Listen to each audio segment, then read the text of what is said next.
me. Now come. Sorry, y'all. Y'all know I'm weird. Whatever.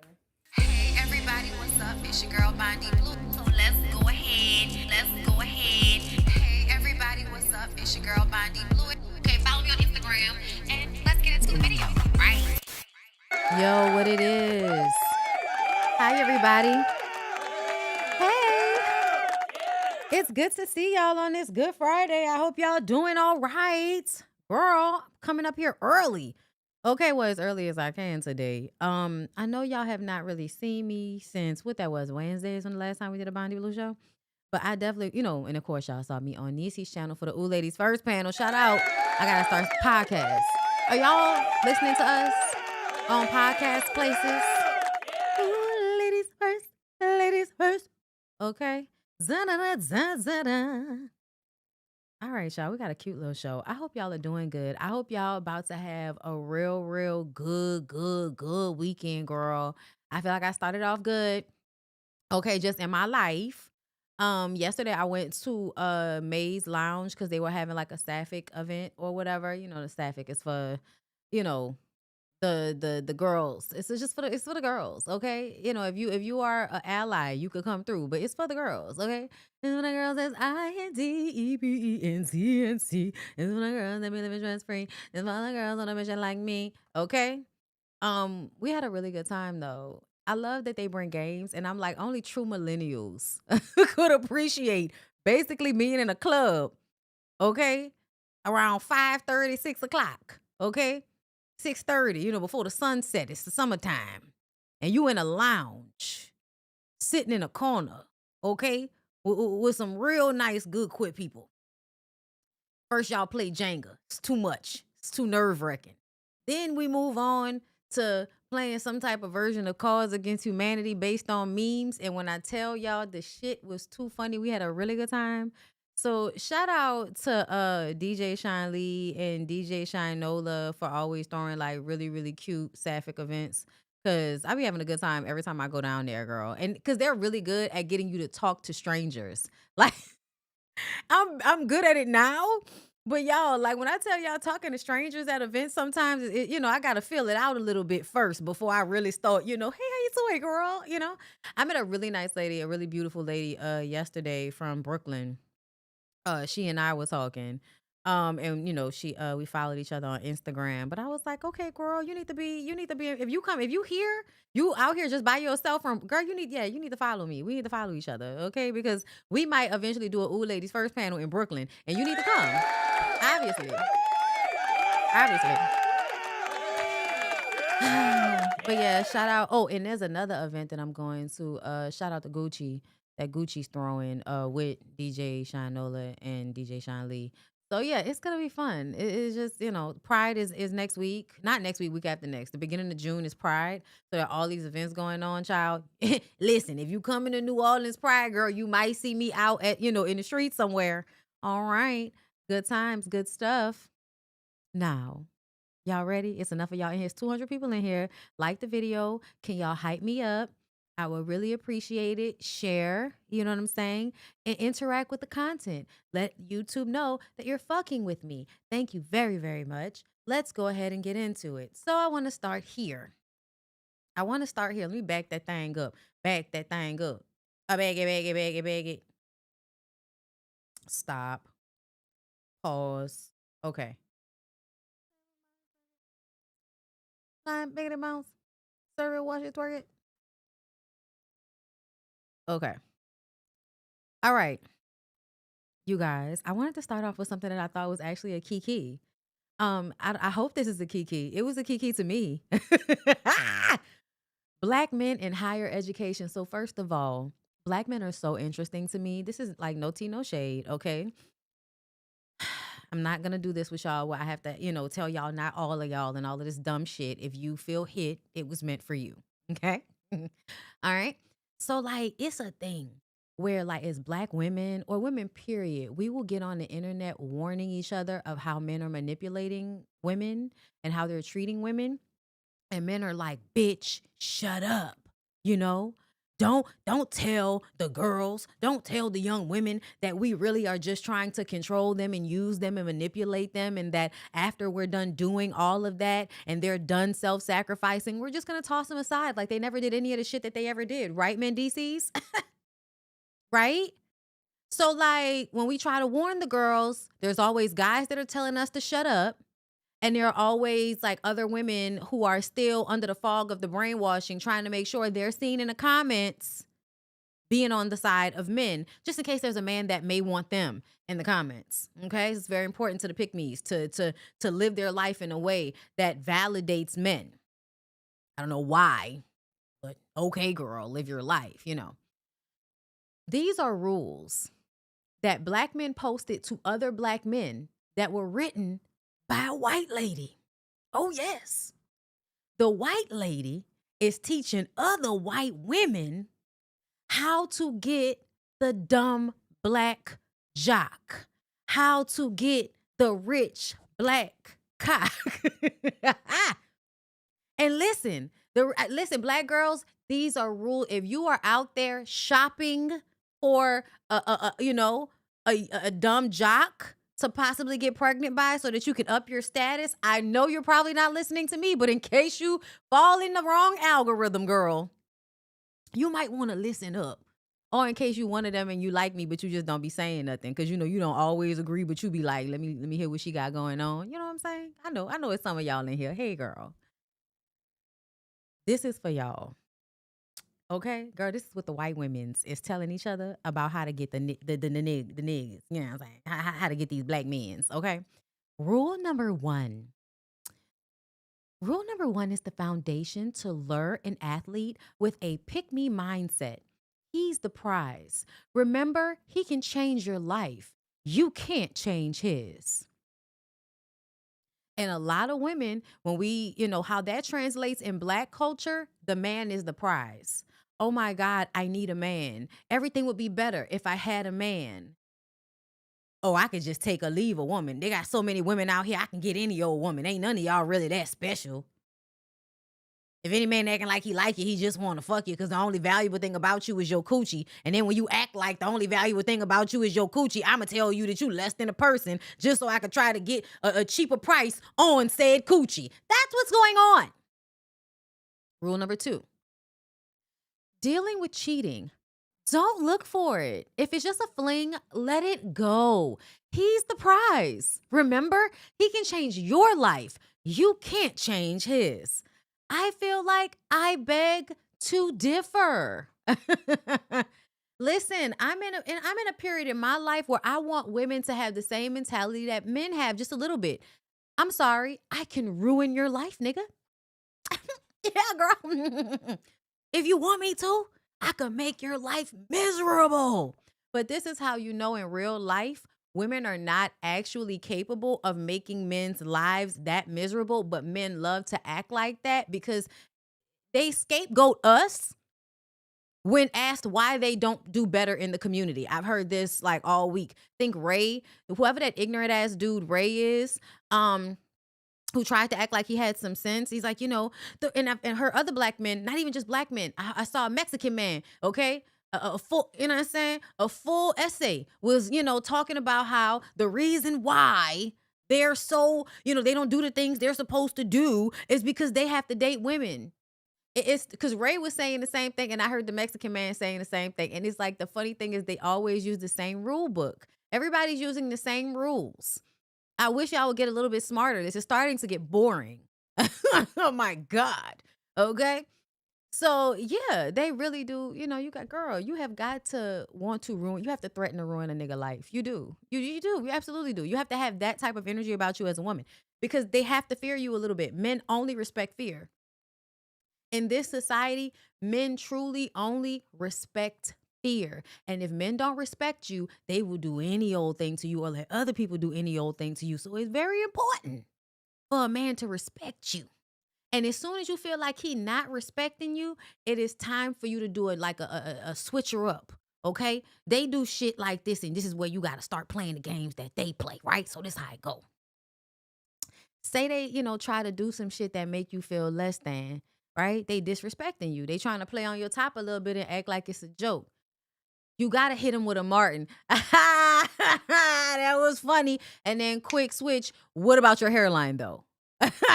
Quick. What are you gonna do? It's going away right now as we speak. Just disappearing like the coast. Okay, like Louisiana coastland, bitch. Just disappearing. Okay, that shit is about to be extinction. Your hairline, girl. We're never gonna see it again.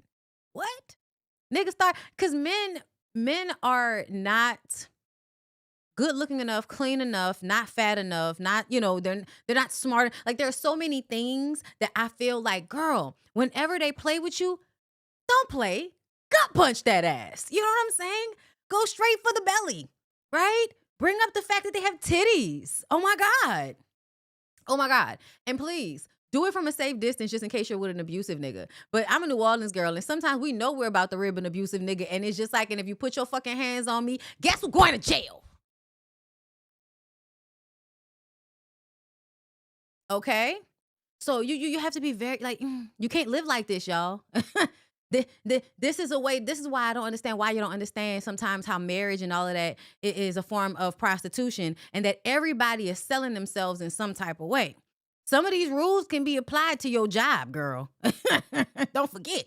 Okay? Don't listen. They're the prize, girl. Work like a slave. Don't act like they should be doing better by you. They're the prize. You need them. They don't need you. Bullshit. Everybody need women. Everybody needs women. Men acting like they don't need women, lies.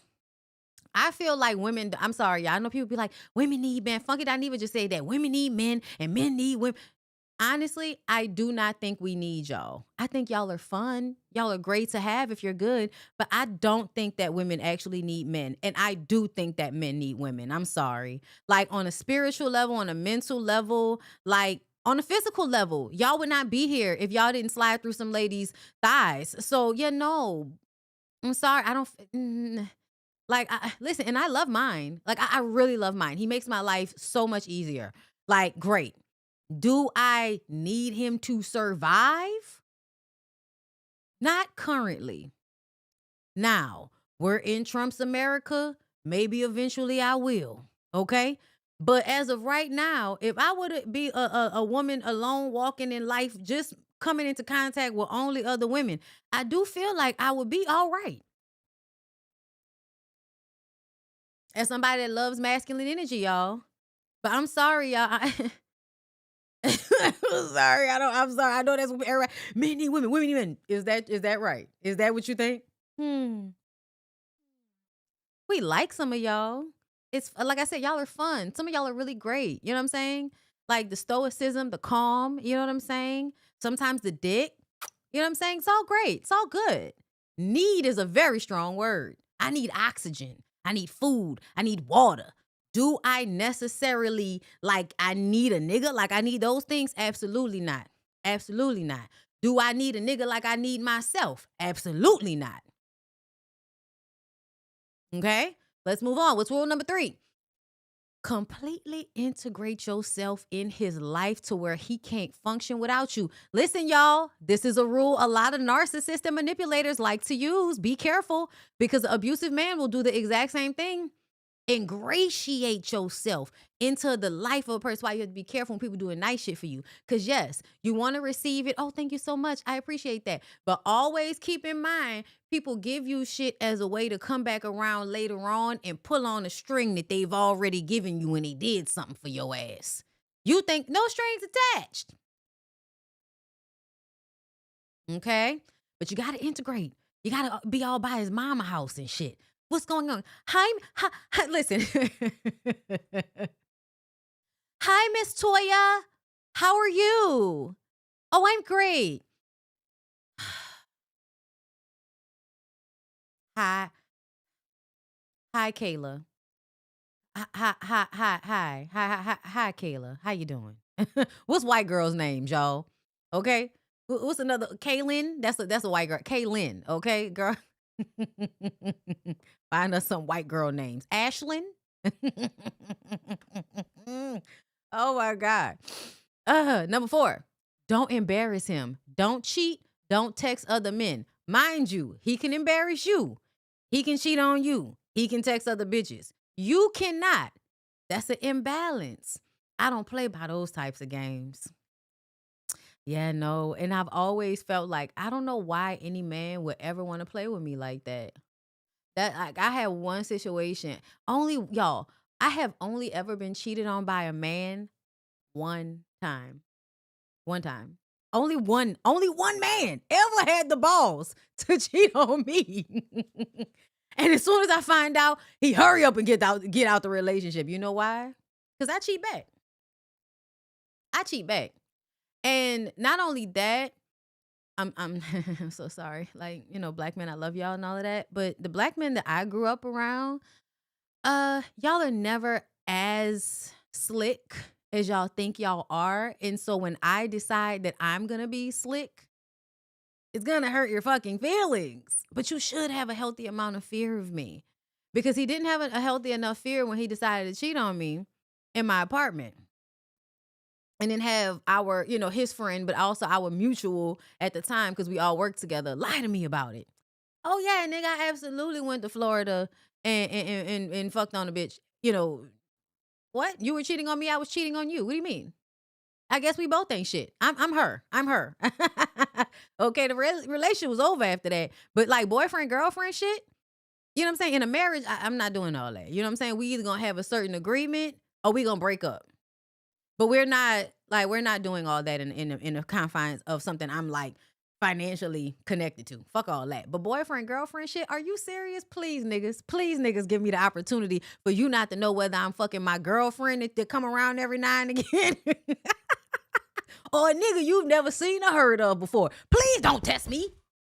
That's how I was. You know what I'm saying? So as soon as that shit came out, and the funny part about it is I was still depressed. I had been depressed and kind of fucked up about the relationship because he was doing it and I didn't realize what was going on, but I was feeling it.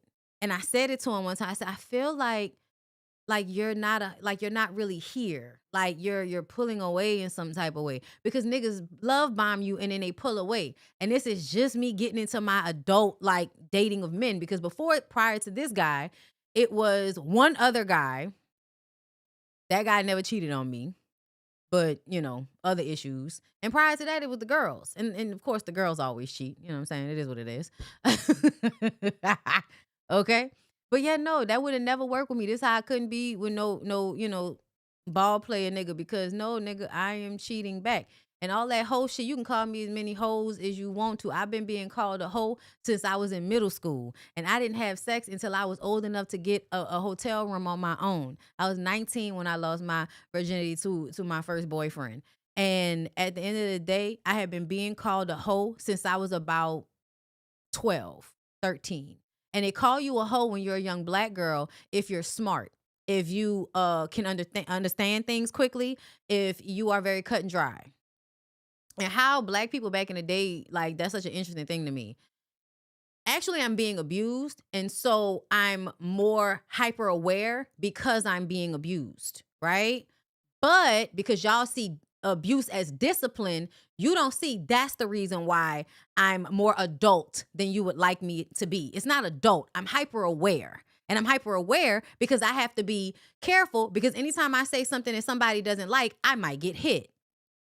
I could not even be saying nothing. Bitch, I could just be sitting here humming, being a fucking kid, swinging your legs, humming. Now you done got hit out of nowhere and you don't even know what the fuck you did. And it's the caught off guard part that hurts your feelings so much. So yeah, no, it's funny to be framed as a whore when you are such a young girl simply because people don't like that you are more aware than they're expecting you to be.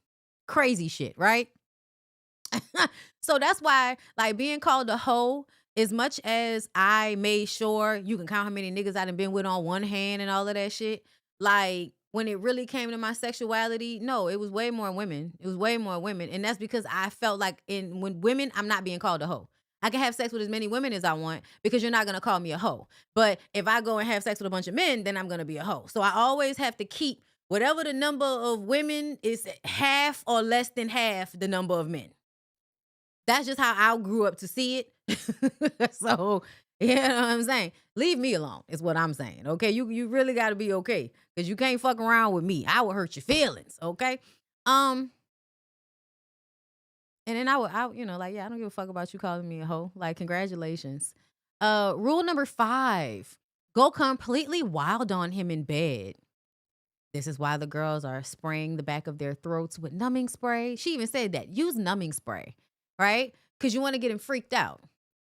Do all kind of nasty shit to him. So much harder to do with black men because black men have had nasty shit done to them since they was like 9 to 13 years old by older girls and grown women and shit like that. So it's very hard to impress them. But white girls are especially good for this because white girls have been being groomed to suck dick since they got in high school. Maybe even before that, because now we find no, all of a sudden, not all of a sudden, but now we didn't figure out that a lot of, a lot of y'all have incestuous relationships in y'all family, which explains why white girls were sucking dick before black girls were when I was growing up. Okay, I don't know if that was I don't know if that happened around y'all, but when around my way, okay, the white girls were sucking dick way sooner than we were. And so a lot of times black boys would go fuck with white girls sometimes because they were willing to do more quicker.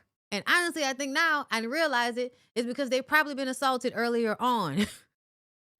And they don't have the same, I don't feel like they don't have the same amount of pressure to show up a certain way as black girls do. Um Number 6, do not tell his mom any personal information. I personally feel like that should be across the board. But also because a lot of times when boys are athletes and their moms know that they're about to be a big deal, they are 1, protective, but 2, they are making that man their own man, which again, incestuous. Because it's not like, oh, I want to protect my son. So if you tell me anything problematic, I'm going to tell him because I want to protect him. That's what they're going to say. But the truth of the matter is, any opportunity to move any bitch out of the way of getting this money and getting this first place in his life, any opportunity. Nobody needs to be number 1 in his life but me. Narcissistic, incestuous, but a lot of football moms, a lot of basketball moms who know they want their sons to be big and they're trying to raise their sons to be the man that they were never going to be able to get. Tough titty, girl. But that's a good rule. That's a good rule. Number 6 is a good rule. Number 7, always look good and appealing. Okay, that's another one. I think it's a good rule, girl. Hold on, let me see if I can find the rest of this. That's a good rule. But also like, fuck you. All right. What in the world? White women exposed for allegedly coaching each other on how to lock down black athletes after leak text go viral. Where's the rest of the text? I feel like I saw the whole text and now I can't. Where's the rest? Hold up, y'all. Let me let this page refresh. Ugh. Okay, now I'm gonna have to find it because Atlanta Black Star. Hold up.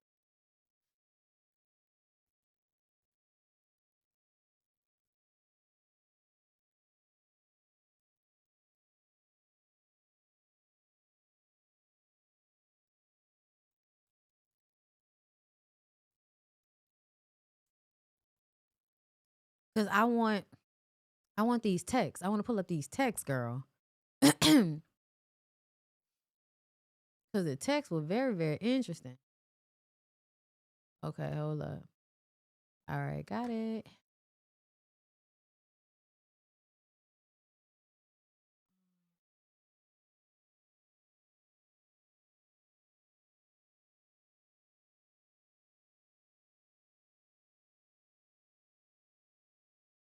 Okay, boom. Like the video, like the video, like the video, like the video, like the video, like the video, like the video. Okay. Leaked messages show woman teaching her sister how to get a top athlete going to NFL, NBA. All right. Tell me why my roommate sister is giving her a full tutorial on how to secure a top athlete and wealth. All my sister gave me some condoms and $200 for college. So these are the actual texts. I want a football player, NFL preferably a tall chocolate one like you did. I want your life. That's so gross. That's so gross. But that means you could be easily manipulated when you want somebody else's life. Um, it reminds me of like Coach Stormy. It just kind of reminds me of that. That's easy, but you have to play your cards right. You can't be an emotional little girl. So already we're starting off with pimp talk because we have to degrade you first, right? We have to degrade you and make you feel bad about yourself in order for you to want to prove something to somebody. So you're trying, and I don't even like that your sister, this is not a good sister. This is not a good sister to give you this advice in this way. I don't know if this is your real sister, but it sounds like she's pimping you out. You don't realize it, but saying to you, you can't be an emotional little girl is very problematic to me. Very, very problematic. She says, he's the prize. Remember, he can change your life. You can't change his. Deal with cheating. We read some of this. Don't look for it. Girls will throw themselves at him and some will succeed. If it's just a fling, let it go. But don't let him get emotionally attached to one of them. P.S. He'll always be attracted to black girls. Activate that shenane in her by picking at her and let him see it. He'll ditch her quick.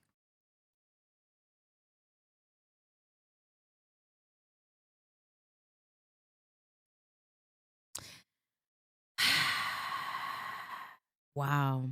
This reminds me of Cardi B. We're gonna be talking about Cardi B and Stephon Diggs in a minute, but this reminds me of her a little bit because I don't think she cares about Stephon Diggs cheating on her.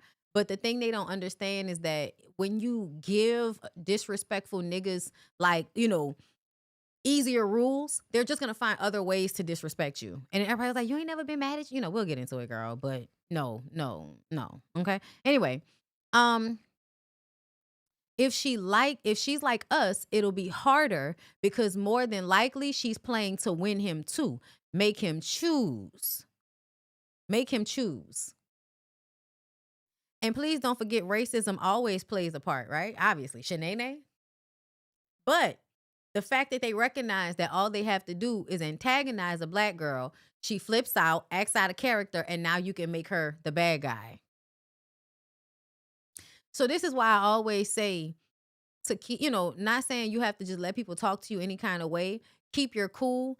But once you learn how to regulate your own emotions, you can sit back and see if somebody's trying to get a certain response out of you. That's happened to me like frequently.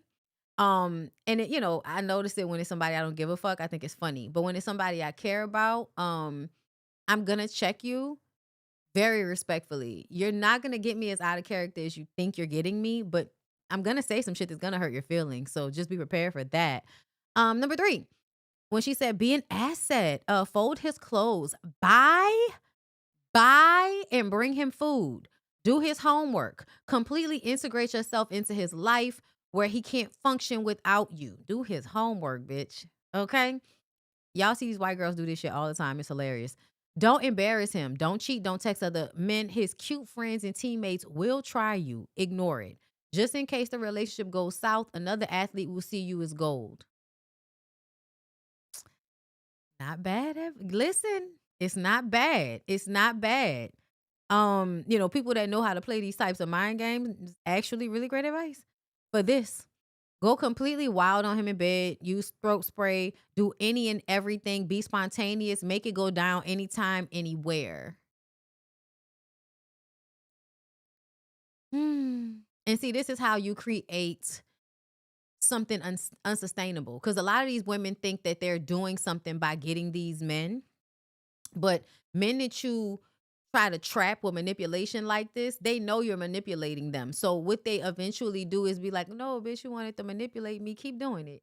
Keep slaving. Keep doing it. Keep doing it. And then when you don't want to keep doing it because it's unsustainable, then all of a sudden you're the bad guy and you're switching up and it's your fault. And at this point, you're probably pregnant or had a baby. So now you're emotionally and hormonally weakened. Once you've had a baby, once you've gotten married, like all of that puts you in a vulnerable state with these men. So I think it's funny that these white women, and especially white women, are the ones that might be able to have power in this dynamic because they're white women. Black women, you are not the same. You're not going to have any white people to run to in order to help you if this nigga is beating your ass. Okay? Number 6, his mom. Lexi, do not tell his mom any personal information, especially something negative. She will tell his entire family and he'll blame you. Just smile, wave, and be quiet. Great advice. Great advice. In all honesty, I would give that advice to most girls with black girls included. Black girls included. Because you never know if you can trust their mama. So just chill. You know what I'm saying? Number 7. Always look good and appealing. Hair and face always has to be done. Again, unsustainable. Uh uh yes, the white people are the backup plan. And other football players, obviously. Push for marriage or at least to have multiple kids and you got him. In 2 years, on draft day, you'll be a millionaire and all your friends will work hard in school to literally never live the life you live. Delusional. Delusional. And your friends will work really hard in school and never have to live the life you live either. Miss Cook, clean, fuck any old time, look perfect all the time. It's the funniest thing how they compare the schoolwork to something that's way too difficult. And when they explain their life, you're performing slavery, bitch. You're performing slavery, but your perspective on it is that you're getting in at the top level without doing all of the work. Like that's the idea, right? But having to be with a man in that capacity has always seemed like more work to me, which is why I was always I'm gonna do college, I'm gonna do school, I'm gonna make my own money type of girl, because I saw just a little bit what it was like to be around men that had prestige, money, access. You know what I'm saying? Power of some sort. They are exhausting. They are exhausting.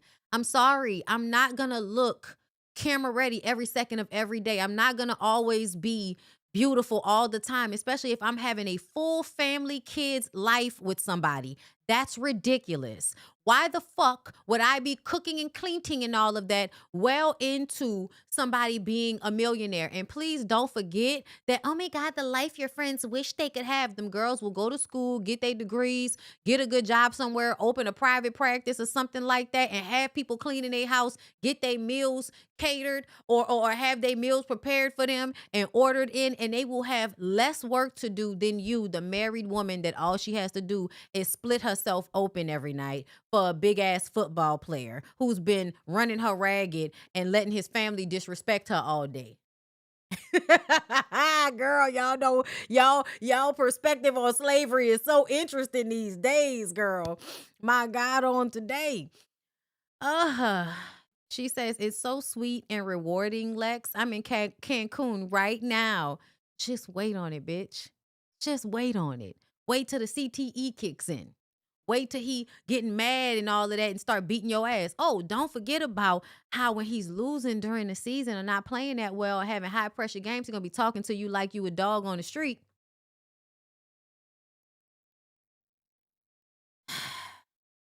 It's like the advice is terrible. The advice is terrible. It's terrible advice, especially to your little sister, because long game, this will imprison your sister.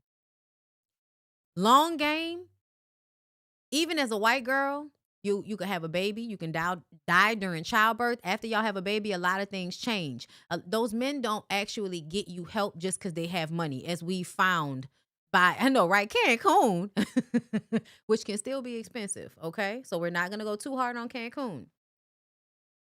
Right. Bring a disease home that you can't get rid of. Bring a baby home, embarrass you in front of people, you know? And don't forget that for some of them white people, depending on who you are, once you done been with them niggas, you can't go back to them white men because they gonna treat you even worse every time they think about you being with the big black dick.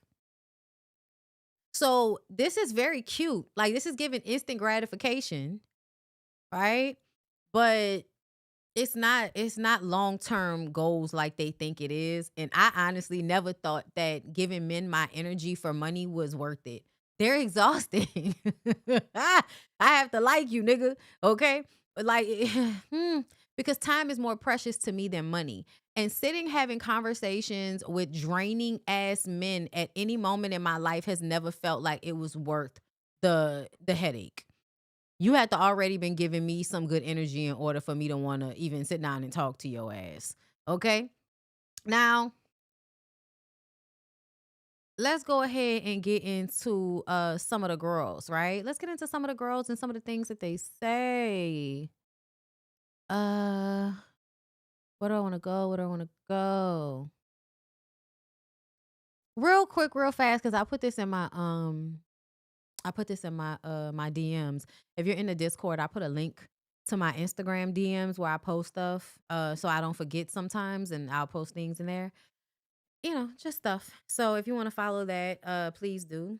If you're a part of my Discord. So after the Met Gala, ASAP Rocky and Rihanna got into a little tit, okay? A little tat. And then literally when it got tattooed together, Rihanna gets tatted with her kids' scribble artwork. And this is something that somebody in the throes of motherhood does. Cause you think it's love. I think it's stupid. But this is Rihanna, so Rihanna can do whatever she wants to do. But on some level, I feel like sometimes when people do shit like this, it's a distraction from what just happened, right? If we just looked like we were arguing and we weren't in a good place, let's go get our kids, scribbles tattooed on our bodies. And I'm not sure, because y'all know how people be posting shit, right? This shit could have been from months ago, and we ain't never seen it. And then they reposted when all of the ASAP Rocky and Rihanna shit at the Met Gala happens, and now we think that these two things are linked together. So please leave room for the fact that that may not necessarily be the case. But as someone that is not currently or probably ever will be, don't really want to be, a billionaire. This was like, girl, what is this? Like, I could understand if your babies was about to, but girl, what is this?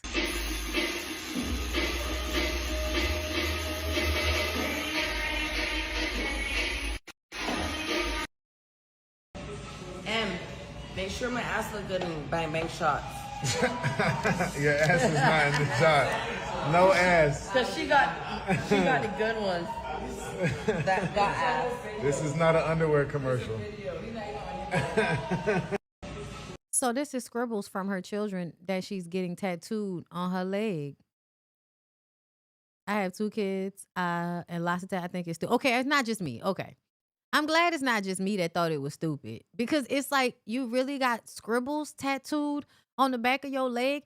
Why can't you just wait until the kids get old enough to actually start drawing real little pictures? That would be cute. Like if you had your kids draw, like, when they could actually draw like faces and stuff, that would be cute. But this scribble on the back of your leg, girl, I mean, it's your body. It's your choice. But I can have an opinion about it because, it's been posted on social media. Otherwise, I would have never known about the scribble scratches on the back of your knee. Bang Bang NYC. Last night, late one with my day one. 20 years of tattooing my sister.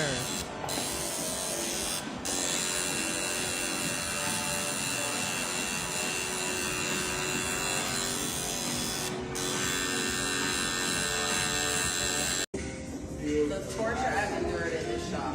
You get nervous?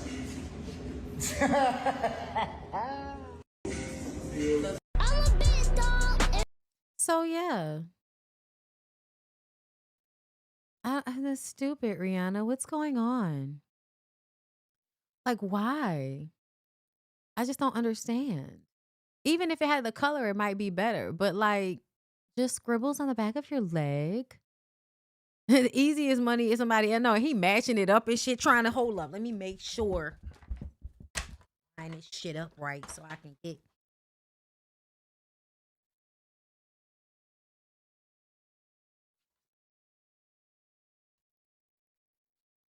All right, I think I'm done. Like, get the fuck out of here. That shit look crazy as hell, bro. I think it's sweet. She loves being a mother. Oh, I think she's covering varicose veins, bitch. That's exactly what it is. And you know what? We'll take that. Rihanna, do whatever you want to do with the back of your legs, girl. It's Mother's Day. You just pushed out 3 children. If you want to use they scribble scrabble to cover up your varicose veins, bitch, that's your motherfucking decision. That's the back of your leg. You do what you want to do.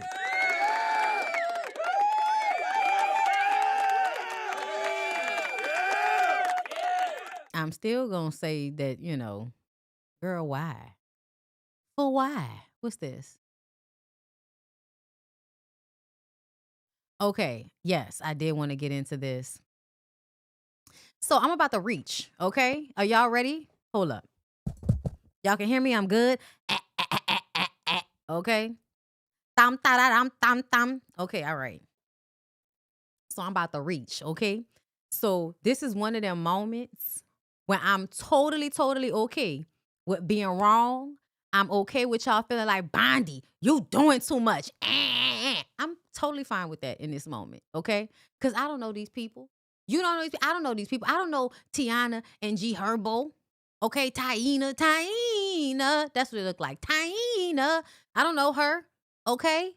But she's one of them girls that these niggas, pass around from, they done been with this nigga, that nigga. And I'm not saying pass around like a hoe. I'm saying y'all only fuck with the same girls. Like all of you niggas fuck with the same girls. And so the girl leave this nigga, that relationship go up, she get in the next relationship, new baby daddy, he's another famous nigga. I'm not mad about it. That's your peer group, girl. Be amongst your peers, okay?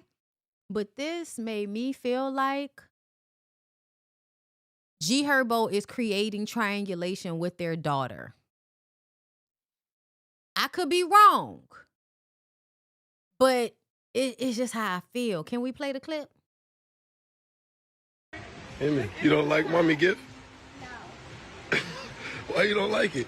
I don't like it because I don't got one. You don't got one? I'm sorry. I'll go get you one. I'm so sorry. Amy, you don't like mommy gift? No. Why you don't like it?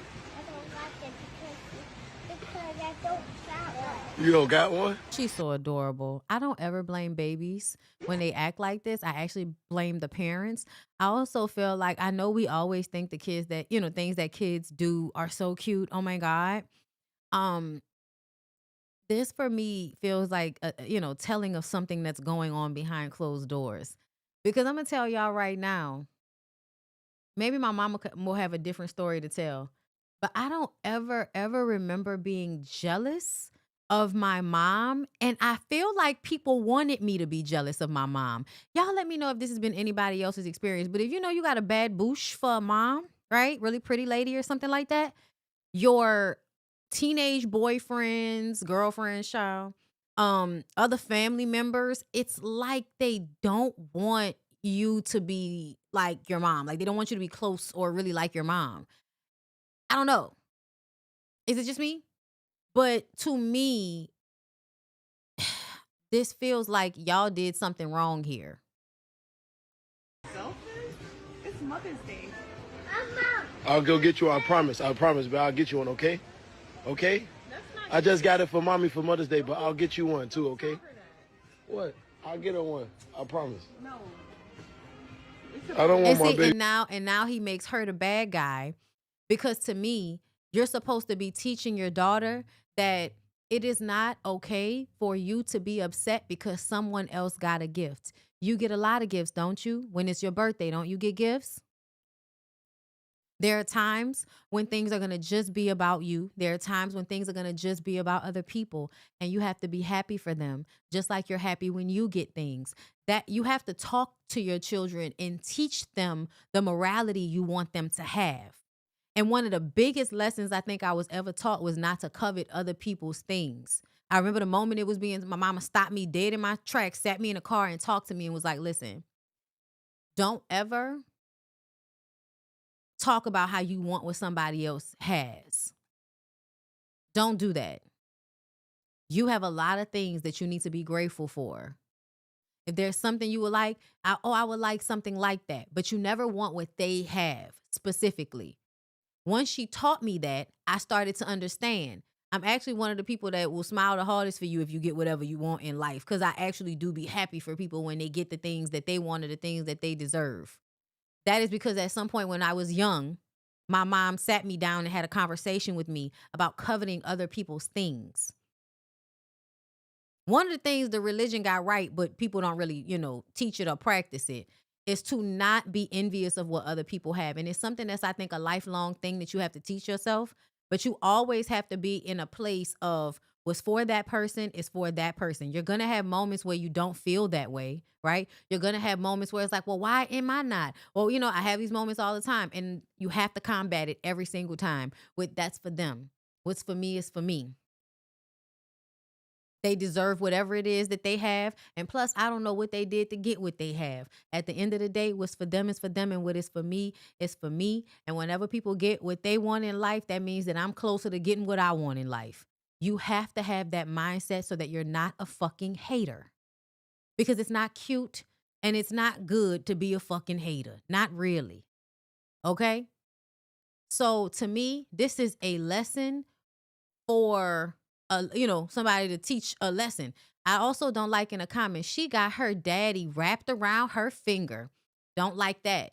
That is a little girl. She does not have control over that grown ass man. Y'all act like that, but that is not true. Those men do what they want to do. They show up when they want to show up. But I do believe that men enjoy creating dissension between women and their children. I don't know why I'm seeing it all over the place. Not even just men, but people, period. I don't know. Have y'all noticed this? People really, wanting you to not like your mom. I don't know what that is about. Like, what is wrong with y'all? But I have, to me, this is a situation where you have fostered a relationship where that little girl ever feels like she's in competition with her mom. That's weird. That's your fault. This is G Herbo's fault. Even the way he's handling it in the moment. Okay, let me read some of these other comments. Y'all always raising someone else's kid in the comments. You know why? Because you motherfuckers don't do it. And then you post things on the internet to show us your lack of parenting. And then we're not supposed to say anything about it? No, you put it on social media. We're going to comment about it, especially if some of us know better and we see you doing some shit that's not right. Mom did right. We have to teach children early about not getting something every time someone else does. It's not her day. Let her be, let them be mad. Let her be mad all she wants, but a lesson needs to be learned ASAP. Exactly. I agree. She doesn't need a gift. We have to teach our babies to understand the difference of special days for other individuals, or they will think other birthdays and special days are deserving of a gift for them as well. That was a perfect teaching moment and redirection. You do not reward that type of behavior, but a gentle correction along with love and support will suffice. Some people in here know what the fuck they doing. Jealousy in true form. A fucking baby. Look how they talk about a baby. And I'm going to tell y'all, every time I see one of these little kids online that y'all want to blame, I'm instantly going to blame the parents. I'm never going to blame a fucking toddler for showing up on social media, not acting perfect for everybody. Y'all are weird. Let's move on. Okay?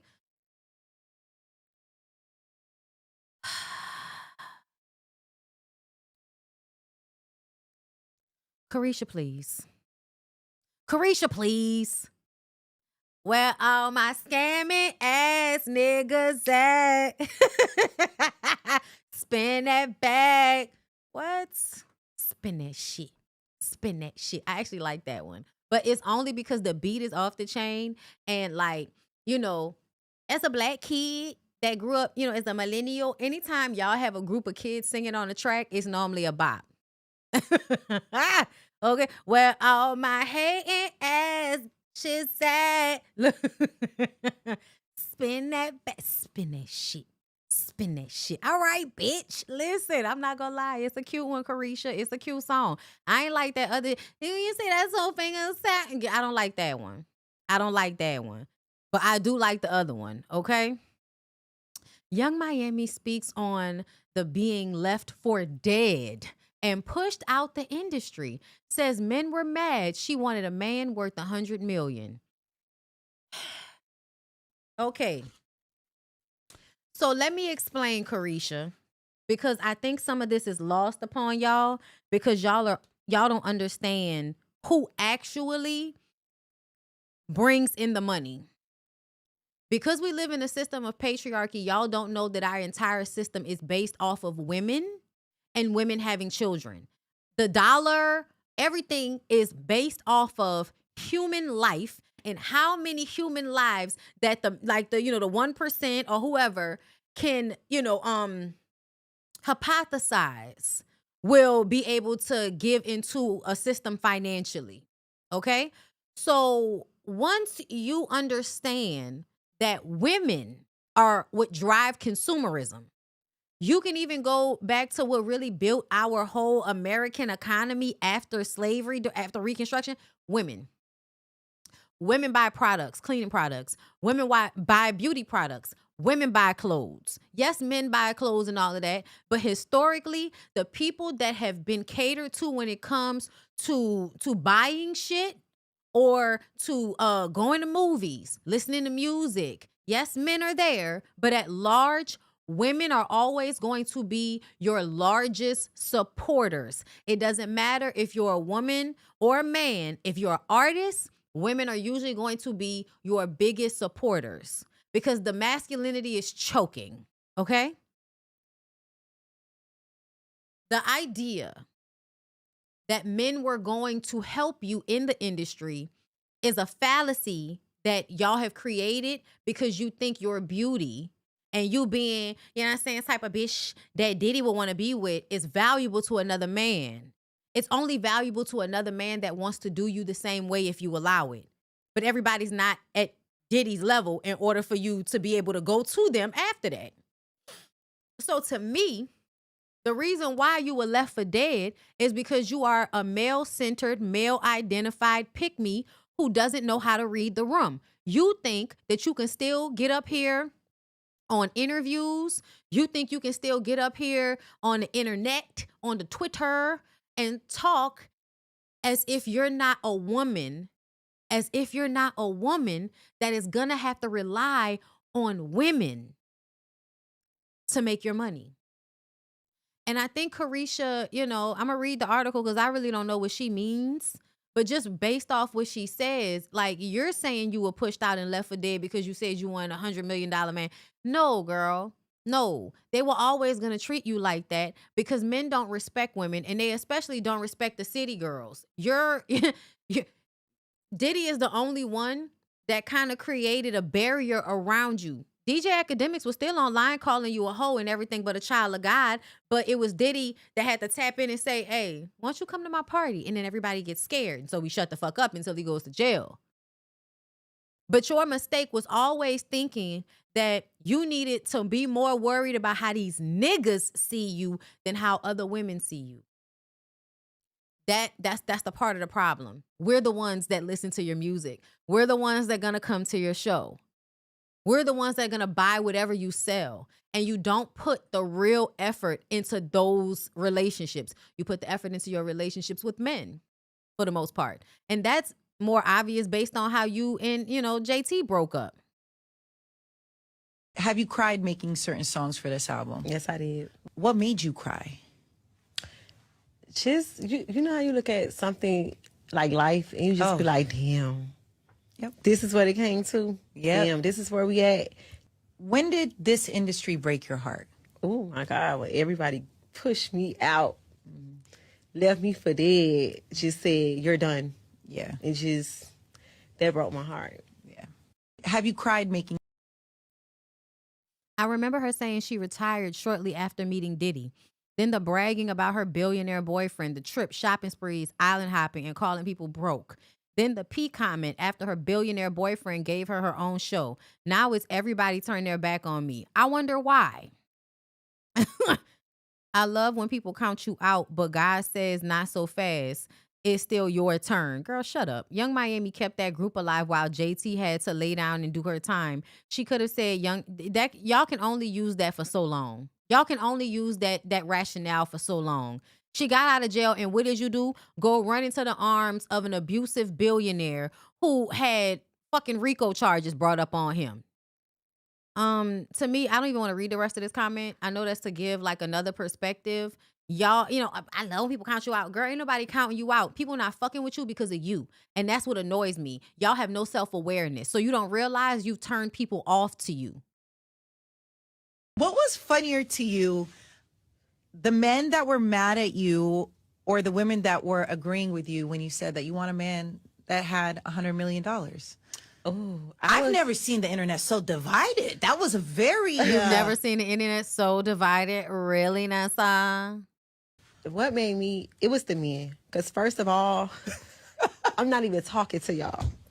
First of all, for the ones that responded, I was never even talking to them. Like I got this one out. Right. I got asked a question and I answered. Sure. And when I say that, it's like people don't know my story and what I had to go through. So when I say that, I just feel like I want peace. I want a man that's going to take care of me. Yeah. And I feel like I don't live a certain lifestyle, so I have a standard. And I feel like that's the standard for me. I didn't mean to offend nobody. What was funnier to I understand a standard that she set for herself, but it is actually it's just stupid. It's stupid. I want $1 million nigga. Great. That's absolutely great. The men are gonna get mad at you because most of them are not millionaires. Did you not peep it? Did you not peep it? Talking about I'm not talking to y'all. You're talking to the internet. Everybody heard it. Doesn't matter who you're talking to. You said it out loud to everybody as if you're advertising yourself for the next rich man. The only thing to me, when you want a $100 million nigga that's not trying to turn you out and piss on you, you're going to have to be a woman that is handling her own shit in a way that I can take or leave the nigga, even if he does have $100 billion. But a man that has a whole bunch of money is going to see you as just another city girl trying to milk his funds. And then you're going to try to prove that you're not just that. And he's going to abuse you in the process. I don't understand why y'all think rest comes with you not being responsible for yourself in a certain capacity. Rest and peace will come with no man at all and you paying your own fucking bills, especially as Young Miami, who, if it really boiled down to it, Young Miami could get on fucking TikTok or Big O or YouTube and be up there just going out and cracking and laughing with Santana to show y'all behind the scenes in the studio. She could make money off social media on top of what she's doing if she had the right team and the right dedication to it and could make her own bag. Carisha doesn't need a man for her bag. And I think the reason that she doesn't see it is because of just like what was being talked about at the very beginning of this live, where the white girl gave you the list of things in order to get these men. One of the main things you have to start to believe in order to be with these men is that you don't need them. I'm sorry. They don't need you. You need them. That's the mentality. So when you think that you're not valuable as the man because he has all of this money, so he can have any woman he want, you will downplay yourself, you will degrade yourself, and you will allow for yourself to be disrespected by a man that simply just has money. That doesn't mean anything. It doesn't mean he's not a piece of shit. It doesn't mean he's smart. It doesn't mean he's kind. It doesn't mean he's generous. It doesn't mean he's not a disgusting, vile human being. It doesn't mean any of that. Usually it means exactly that because he's a billionaire, he's a disgusting, vile piece of shit that just has a lot of money and hoarding of wealth all over the fucking place. Doesn't mean that you're going to get peace there. That's not what that means. But if the only thing you've ever known is struggle because of financial reasons, then of course you're going to run to that. And again, no different from a cult-like mindset of this system is too difficult. I've had to survive too much in this. I don't want to do this anymore. One way of escaping, nature boy shit, right? Go run off and live off the land and all of that. A lot of people, they just don't want to work. Nobody wants to work like this. Nobody wants to slave in this system. Stop bullshitting with yourself. Okay? Acting like, I'm more valuable to master because I enjoy my work. Girl, shut the fuck up. Shut the fuck up. Okay? So yeah, I feel like Carisha is a 30-something-year-old woman. She has got to figure out a way to grow in order to not be such a fucking pick-me. Like, I would love for her to get to a place where she has elevated beyond this pick-me ass shit. But what it gives is that you're still at such a lower level in your womanhood, even though you think that you're not, because financial shit, superficial shit, name brand, bags, purses, makeup, hair, trips where you might have got pissed on, got your ass beat, whatever. If you don't start to value yourself separate from financial things, you're never going to fully value yourself separate from financial things. And you will always be willing to sell so much of yourself to get it. And I don't think selling so much of yourself is actually healthy, because when you finally get to whatever promised land you're trying to get to, what will be left of you in order to enjoy it? She has to, I don't know how. I mean, maybe, this is just a life where she won't evolve. But to watch her go through that shit with Diddy and still not evolve, it's like, oh, so it's going to have to happen to you again. Okay. That's simply what it looks like to me. It looks like she's just going to have to get another relationship with a man where he is, disrespecting her, degrading her. He's the prize. You need him. He doesn't need you. You're just a woman. You're just trying to get in where you fit in. And it's sad. I want so much more for women. And it's like when people don't see the cult of how women act about men, it is absolutely cult-like the way women act about men in our society, the way they look at men as some sort of peace and savior for them. And I'm like, y'all, you have to create it for yourself. Even when you have a peaceful man, if you can't create peace for yourself, y'all are not going to be able to be peaceful together. He's not going to, if he can't create it for himself, if you can't create it for yourself, y'all are not going to be able to create peace amongst each other. You're just not. And so I feel, I feel sad. I feel sad that I feel like so many girls, they just don't get it. You know what I'm saying? And they don't want to get it, right? That's another thing. They don't want to get it. And they view any advice from women as you trying to trick them out their spot. As if I want to switch with you so I can be cleaning up blood and shit on expensive floors. No, thank you. No, thank you. Hold up. Like somebody said in the comments, girl. Let's go ahead and get into y'all girl Trina. Don't. Who's bad? Don't. Who's bad? Don't. Who's bad? Who's bad? Don't. Who's bad? Don't. Who's bad? Wait, hold up. Represent for the bitches, all eyes on your riches, no time for the little dick. You see, the bigger the dick, the bigger the bank, the bigger the beans, the better the chance to get close to his rich friends. I'm going out for the big man. My G-string make his dick stand, make it quick then. Slow head by the nightstand, like lightning. I want a nigga with a wedding ring, bank accounts in the Philippines. Black men to take care of things. So y'all, I'm in the living room, while sharing home. I make it while my on a little nasty, red bone but a classy, young jazzy. And don't be scared, because if you're curious, just ask me. And yes, comes quite natural, because I'm the baddest. What? Don't make me do it. Y'all know I love Trina. So I know, Trina's first 3 albums by heart. Girl, what? If you with it, girlfriends, then wave your hands and stop a nigga with 100 just to show your greens. Get them niggas for all you can. I'm getting paid, yellow fucker man. You a badass. Hold on, wait. I'm a badass bitch, nigga. That's why your dough gone and now your weed in the ozone. I'm doing it for my Oscar to get on most drugs and naked. Yelling out, so what, huh? Because you can never be my only one, because I want too much shit. Want too much done. Recognize who I be when you see me in the cut like a pooch in a coop with the roof dropped down. Where my real bitches at? Right here. And where them niggas rich is at? Right here. We treating like rental cars, dogging them out with no dough. There's nothing we could talk about. Listen. I don't want nobody to be confused about where I come from. Okay? I am a millennial raised on Trina. And so seeing Trina get played with by this very ignorant, emotionally dysregulated vertebrae, one of my recent favorite TikTok pages, okay, by AI generated dinosaur that likes to tell y'all that everybody is just some type of vertebrae. Oh, girl, Trina, why, girl, why? Thought it was perfect. I don't know how. I'm single again.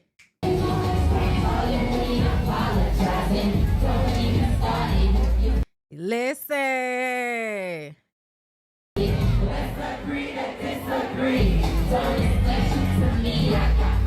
Okay, I need to say it again. But I do want to say this. It's white. It's first of all, why is he on stage right there? Why is he on stage leaning on a DJ booth? Go stand your fucking ass in the wings like Lorenz Tate in the Rain on Me video. Get your ass the fuck from behind this lady while she performing. I don't care if y'all gonna perform a song of the two of y'all. I don't care. Move out the way. I'm sorry. Trina's performing. This is, y'all see, this is her nigga in the background, right?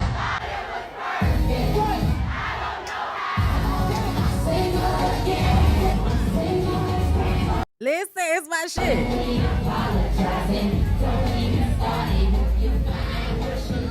I'm sorry, y'all. I keep getting caught up in a. Okay, so he walk over there.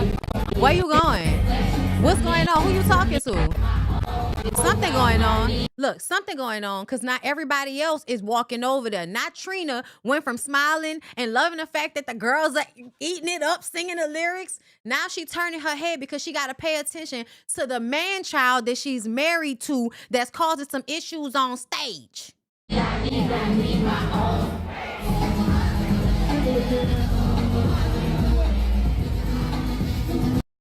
The fact that you even got to go grab a nigga arm and drag him like you his mama and he your child, get your fucking ass over here.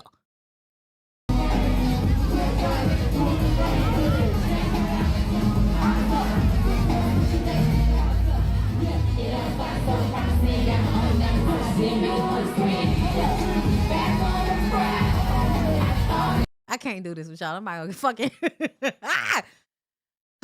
throwing her drink off. Her energy off is hating. I don't like it. I don't either. What's up? Everybody back the fuck up off the stage. First of all. Whoever, back the fuck up off the stage. Yeah! Back the fuck up the creep. Let the bad bitch do her motherfucking performance. Tell her Trina back the fuck up. Yeah! Play all that other shit. Straight up, let me do what I do, get the fuck out of here. Now, I know that, right? what's up? I got my people from Miami. My baby son, 305, my girl Mia. You ready? I want y'all to know. We ain't from Miami, but we love you. If you not with me, I don't give a fuck who you with. Get off the fucking stage. Stay behind the DJ booth. Just like that. Yeah! That's right, bro. We ain't trying to see y'all. We trying to see Trina, not y'all. That's right.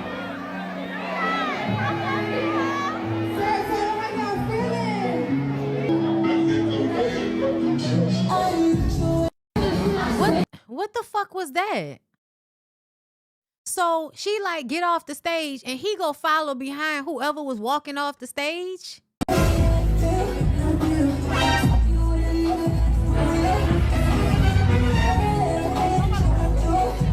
So while somebody is on stage performing, Trina is still arguing with him. What the fuck are you doing? Now he got to be walked to the other side of the stage in the middle of a fucking performance. To me, if y'all been watching Love and Hip Hop, Miami, y'all see that he always gets involved in everything. He's always getting involved in something that he don't need to be getting involved in so that he can feel like he's dominating or having some power somewhere. You can tell he feels, and this is always gonna happen. Weak ass niggas, as much as they want to pretend like they can be with strong women, it's only because they want to use those women. And then eventually it becomes hard because they a man. So then they're going to start beating down on you, causing issues with you and your business because they feel inadequate. They feel insecure. He said on the last episode, I know y'all think I just hold Trina purse. That's exactly what the fuck you need to be doing. That's the position you signed up for. Hold that lady purse and do what she asking for you to fucking do.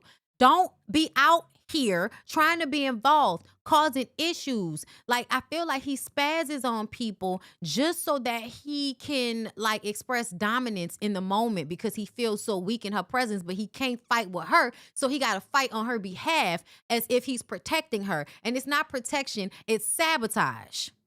Last episode, Her and Shay get into it behind Joy ignorant ass. It has annoyed me that they have not corrected this issue because Joy has created an entire fight with Shay off of a lie that Gael told that has never been corrected, right? But that's the reality show bullshit. Either way, Shay apparently was doing some like Tubi movie shit with Julian, who is Trina's ex-manager and has been managing and being friends with Shay this entire time. Now he acting like he's going to take Shay out of a movie that she's already been in because she said that she tired of Trina's husband getting involved and he's a, you know, all he do is carry purses. He needs to sit back there and mind his fucking business because they were having a conversation and he kept getting involved. You don't need to get involved in a conversation between two women. This is one of those times where I feel like your husband doesn't need to be involved. Y'all are shooting a scene. This is a conversation about Joy. Trina can handle herself. Shay can handle herself. He needed to just sit back there and make sure didn't nobody put his hands on the wife. That's it. But all of that verbal arguing and all of that, that's some bitch ass shit to me. I don't understand. Like, it's very bitch ass. But he likes to pretend like he's not a bitch ass nigga. Like he all strong and sure of himself and he a man. Child, you're a boy. You're a boy pretending to be a grown man. And she's allowing you to play this role because Trina, I think, is still dealing with the loss of so much in her life and just looking for some type of love and some type of, you know, good feelings. You know what I mean? I really do feel that way. But to me, that's a nigga you get with when you don't want to admit that you want to be with a stud. I'm just playing. I'm just playing, y'all. But don't he look like a gateway stud? Okay? Like, y'all know there are some men that because of the way they look or their aesthetic, they're like a gateway, you know, they're a gateway stud. They, you know, like we were talking about Lil Fizz last night. He give gateway studs sometimes to me. So the first... Oh no, not again. Loser. The breakup with her little wife. Trina, like, I don't know if they were clashing. I just know that he was causing a ruckus on stage. And I don't know why he's there. Let me see. I thought I had another clip that might have been a better view. But maybe not. I think the first one might have been the one. Because all of this was on TikTok. Oh, girl. I want Trina to leave that man. Oh, here go the other one. Here go the other view.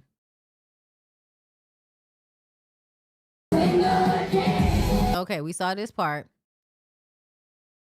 I like those boots. Okay. She was feeling it. She was trying to do her choreography, but she also paying attention to what this nigga doing. All these people in the corner on the stage, all of this hoopla and foolishness going on. She got it. Okay, I dragged his ass out. I brought him to the other side of the stage. Nigga, stay on the other side of the stage where I told you to stand. I don't really want to stand right here, man. I want to go back over there. I don't want to stand right here, man. Hey, bro, you know what I'm saying? Just chill. You heard me? It's all good, bro. Just chill. Yeah, I'm going to try to chill. What is going on? What's up? What's up? Everybody back the fuck up off the stage. First of all. Whoever, back the fuck up off the stage. Yeah! Back the fuck up for free! Let the bad bitch do her motherfucking performance. Tell her Trina back the fuck up. Yeah! Play all that other shit. Straight up, man. Just get off the stage and do what I do and get the fuck out of here. Now. I know that right. What's up? I got my people from Miami. Okay. We heard all that.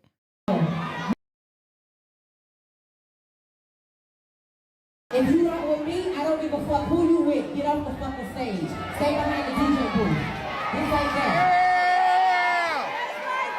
That's right, bro. We ain't trying to see y'all. That's right. Before the song even popped off, he back over We there. trying to see Trina, not y'all. That's right. Look, go get him. Go get him. We ain't trying to Get off the fucking stage. Stay behind the DJ booth. Just like that. Yeah! That's right, bro. We ain't trying to see y'all. It looks like he could have just allowed the security to do what they needed to do, but instead, he takes a drink and then goes back over there. We trying to see Trina, not y'all. Look, because they're telling her, go get him. Go get him. She can't even perform her fucking song. And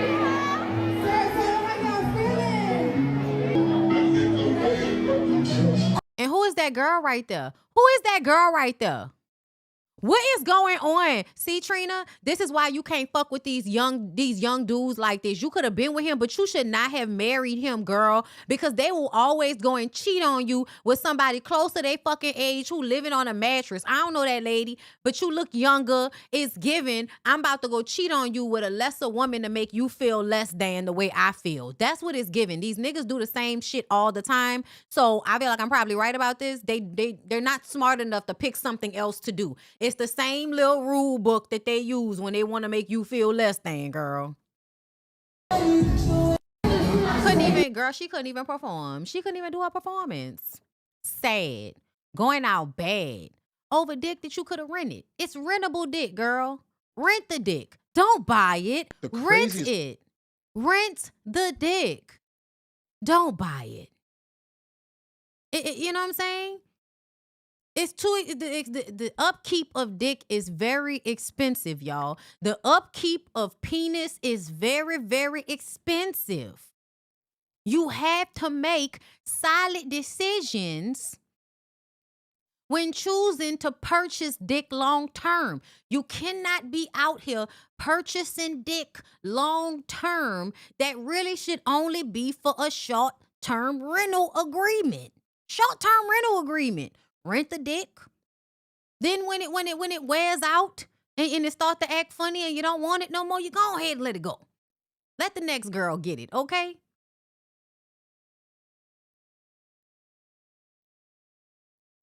Y'all gotta do better than this. All right, let's move on. Let's go back into a situational thing before we get into more blog topics. I hope y'all are enjoying the show. Thank y'all for being here. All right, so girl, I want to play this video for y'all because I want to know if this happened to y'all because this happened to me. This happened to me, girl. I don't know if it happened to everybody, but it happened to me. All right, so I'm gonna play the video and y'all let me know in the comments. Now, I don't know why it's like this, but when you buy a house or you get married, everybody starts acting weird. Like, I'm telling you, if you want to see how people really feel about you, get married or buy a house. Or graduate from college. Everybody's true colors is going to start showing. Like, I'm a homeowner. Graduate from college, too. Get your bachelor's, master's, or doctorate. Buy a home. Get a new car, maybe. Sometimes they'll like you getting a new car because that's like a flashy bill. But a house, especially if they don't have their own. They're hating on you, girl. You finished college, they're hating on you, girl. You got married, they're hating on you, girl. At 23, and I'm telling you, I have lived this. Like, literally, I have watched people that I really thought was my friends turn into complete weirdos. Like, right after I told them I bought a house, bro. Like, it's like, bro, like, and I've watched even family members, like, I've watched their childhood friendships literally just cripple simply because, like, the jealousy that their friends were feeling towards them when they were getting married and when they got engaged. Like, I'm telling you. Now, I don't know why it's like this, but it's not even just marriage though, y'all. Graduating, to me, I experienced the most when I graduated from college and then when I bought my house. I almost feel like people wanted me to get married just because it meant I wasn't gay. In their minds. Oh, she married a man. It was all a phase. Surprise, surprise. Surprise, surprise. Not what you thought, bitch. Okay? But yeah, you got to be on the lookout. Your family members, even your friends and shit, sometimes they will be hating on you when you go and get your credentials, when you go and do stuff that betters yourself. And I'm going to tell you the main reason why. It don't even matter what it is. But sometimes the reason why is not as simple as, oh, they want what I have. Yes and no. What I feel like sometimes, what I think the feeling for me that I feel like I'm receiving is you're showing me that I could have made better decisions. I could have done this thing, but I chose not to. I kind of psyched myself out and chose something else. and now I'm mad that I did not do what you did. So now I'm going to be envious of you because now you have something that I don't have. But really, I'm not mad at you for having something I don't have. I'm mad at myself because I could have had it had I had the discipline, the prestigious fortitude, the mindset, the perspective, whatever. Had I done what you did, my life may have been easier by now. But because I chose not to, I'm going to be mad at you, not at myself. That is what I feel. That is what I be feeling for the people.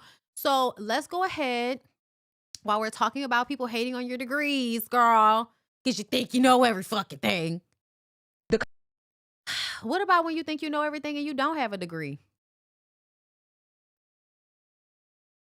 Conversation about your doctorate because people can't find your dissertation online. Mm-hmm. How are you responding to that in this new era of your life? I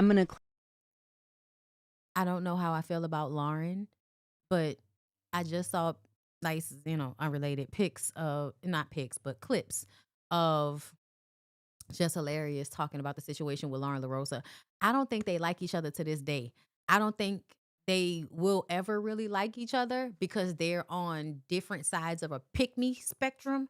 And whenever you're on different sides of a pick-me spectrum, what you know is that the men are the ones that you can trust more than the woman. And that's why I say men in general create triangulation with women. I almost feel like them doing that situation the way they did created the triangulation that will cause beef between those two, hoping that that would bring more eyes to their, I think even if they didn't intend for it to be that way, it seems to me that Charlemagne and Envy would be smart enough as older men at this point to know that putting Jess and Lauren in that situation the way they did would create the triangulation that would bring more viewership. I don't think it really worked, but I do feel like that was the goal.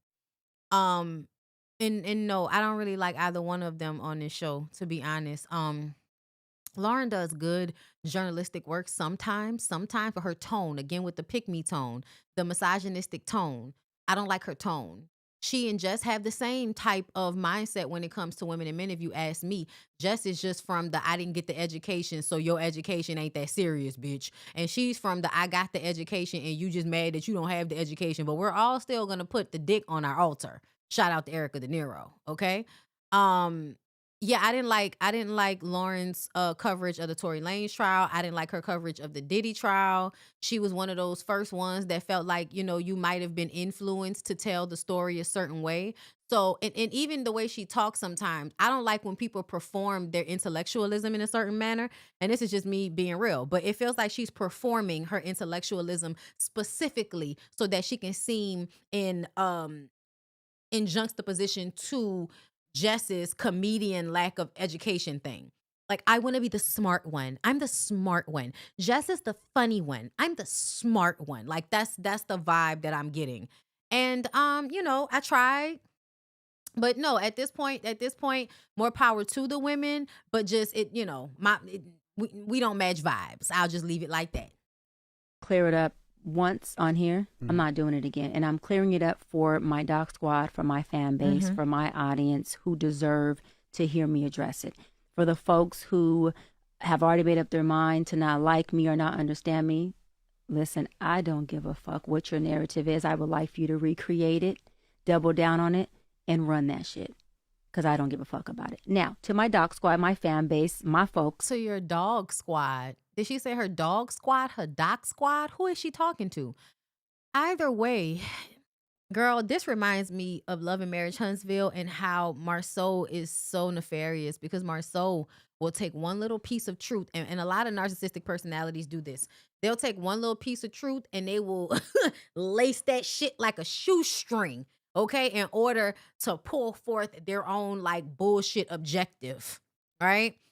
But essentially it is bullshit. Girl. My village. But I was saying that to say Marceau was right, because remember when Marceau was talking about Chris having a his license, not informing people that his license had been suspended. And he was, I ain't got to tell you that. And his wife was like, well, actually, I mean, your license is for the public. And that's the thing. Your license and your credentials are for the public. They're not just for you. They're also for the public to know that you have a certain level of expertise, which means you have a certain level of trust. And you know that. That's why you put doctor at the beginning of your name, even though you don't have a fucking doctorate. It's very simple. I went to a school, Argosy University, completed an entire program. I went back online to get my official transcript. And y'all, it's not even the cussing. It's not the cussing, because y'all have heard therapists curse before. They got a whole bunch of TikTok therapists that are real doctors that might cuss. They'll say something real. They'll say something truthful, but they still might cuss, and it's not taken the same way. It's because she's cursing us out. You feel cursed out right now, girl. That's why the cussing is a real problem, because please know that people with doctorates curse. They should. Anybody that knows what's going on should be cussing, because my God, on today. Because I was applying to a law school many years ago to be a professor there. And I had to provide my transcripts, right, to get hired. And I went to contact the school and say, hey, I need my official transcripts. I need my entire thing.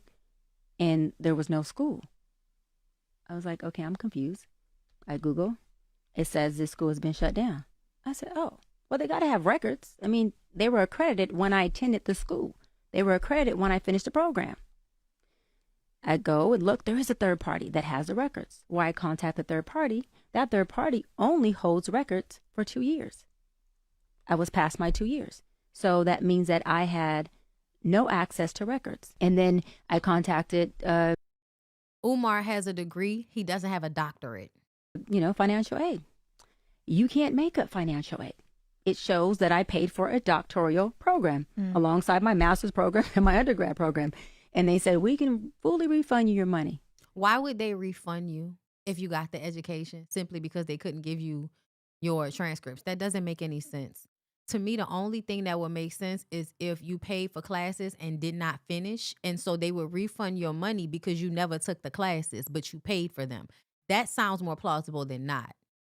Under one circumstance, we give you your money back. You don't get credit for not a class, a course, a program you took in this university, at this institute. So do you want us to refund you? Or do you want us not? I said no, because I didn't want to risk the chance of them saying, well, we're going to give you back your money, and it wipes out your entire program. Luckily, I had, I do this with all of the schools. I had downloaded from the actual student portal my transcripts at that time, and I was able to get just about all of my transcripts, including up to like dissertation. But everything else, there's just no holding take for any of our records, which I think is completely effed up. Just in general. They are going to kill you online this week. They're going to say she has no records. They just want to hate you regardless. But no, that's fine. And it's not even that there's no records that Nobody wants to hate her regardless. I'm sure there are a group of women that hate women that look like her, so they may feel that way, but nobody wants to hate her. And I think it's quite annoying when he said it like that, because it creates the triangulation that women are upset because they just want to hate on you, not because you are calling yourself a doctor and you're not actually a fucking doctor. And it would be totally different if you were doing something that wasn't in a healthcare role, but you're in a mental health care role. And then what makes it even more nefarious to me is the fact that you say things that I feel like are harmful. So one of the things I feel like is very harmful in our society, but it's a telltale sign that you really don't know what the fuck you're talking about. The way y'all view the relationship between men and women. Like some of the things she says about broken homes and all of that shit. It leaves a lot of accountability and responsibility on women, and it doesn't actually include the systemic and systematic issues that are at play that get us to the place that we're in the first place. When it comes to women and men, when it comes to Black people, there's a level of ignoring the systematic oppression, the intentional oppression of Black people and Black families, right? That is normally used and framed in order to get you to see Black men as victims all the time. But no, you actually have to look at it for what it actually is. And to me, a lot of what she says shows me you're not looking at it for historically what it actually is. Okay, when it comes to men and women and historically and how we've got here, the ignoring of the fact that you know families were broken up for a plethora of reasons, but men at large just were able to decide that they didn't want to do things anymore. Like men have always just been able to decide they don't want to do it anymore. And so they can just not do it. Like I don't understand. Did you not grow up in a black community where a lot of men could just hang outside a fucking corner store all day? That wasn't a thing in y'all around y'all that, I've seen crazy black women that look like they're on drugs that, may have a mental issue that are homeless. But I've more often than not seen men, grown ass men that can spend all day long sleeping on a sidewalk because they have a mom or a sister who they can go to at the end of the night and get a meal. And so I feel like, the way she talks, the way she talks about things is as if you've never read any real books about history. It just gives you've never you don't really know what you're talking about based on the things that you say about men and women and their relationships and family dynamics. Um yeah, but I want to read this from her website, y'all. Dr. Bryant's mission is to spread her message and expertise on how to lead a healthier, happier, balanced, and more fulfilling life. For years, she has shared her wisdom, awareness, mastery, and insight through her private practice, book, lectures, workshops, and assisting individuals with life impairments and challenges. Dr. Bryant, on a similar journey as the one you are undertaking, assisted by Ian Levon Zant, Oprah Winfrey, Marianne Williamson, and many, many more. Dr. Bryant's passion for healing, encouraging, and empowering others is what led her to become a doctor of psychology and life coach. Dr. Bryant attended Cal State University of Northridge at the age of 17. While there, she obtained a double degree in psychology and Pan-African studies. During her first 2 years, she was undecided as to what field she would pursue as a career. Organically, she ended up choosing psychology. She still wasn't quite sure why, however. She didn't realize what had triggered her interest until she entered the master's program at University of Phoenix. She was about halfway through the master's program and boom, it hit her. She had a lot of healing within herself that needed to be done. Dr. Bryant's desire for self-fulfillment, healing, peace, and balance within herself and others drew her to the field of psychology. Being the overachiever that she is, Dr. Bryant decided to pursue her doctorate degree in counseling psychology from Argosy University. Let me see what that is.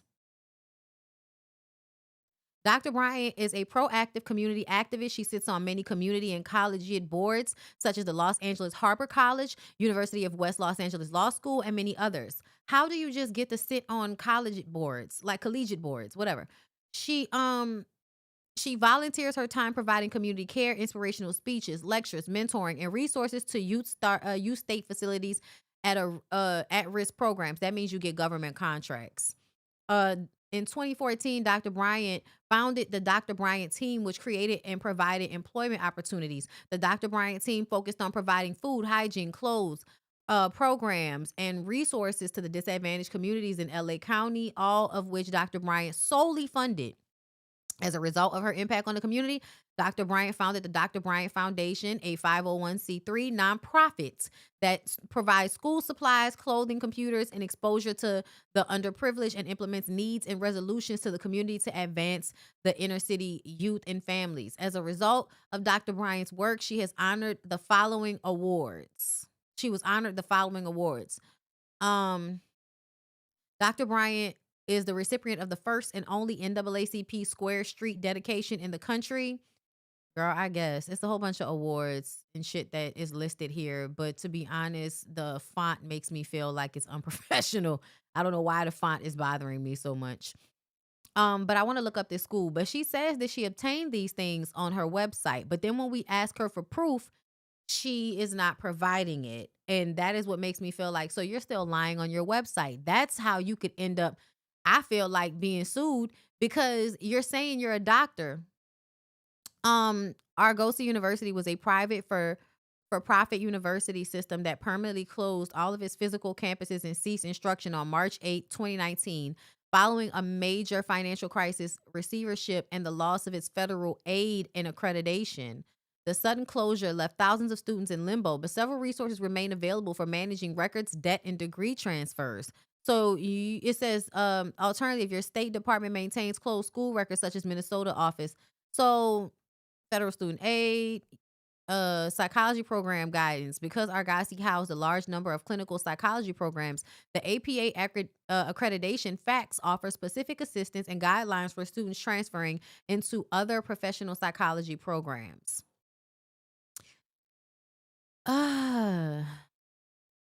Let's see.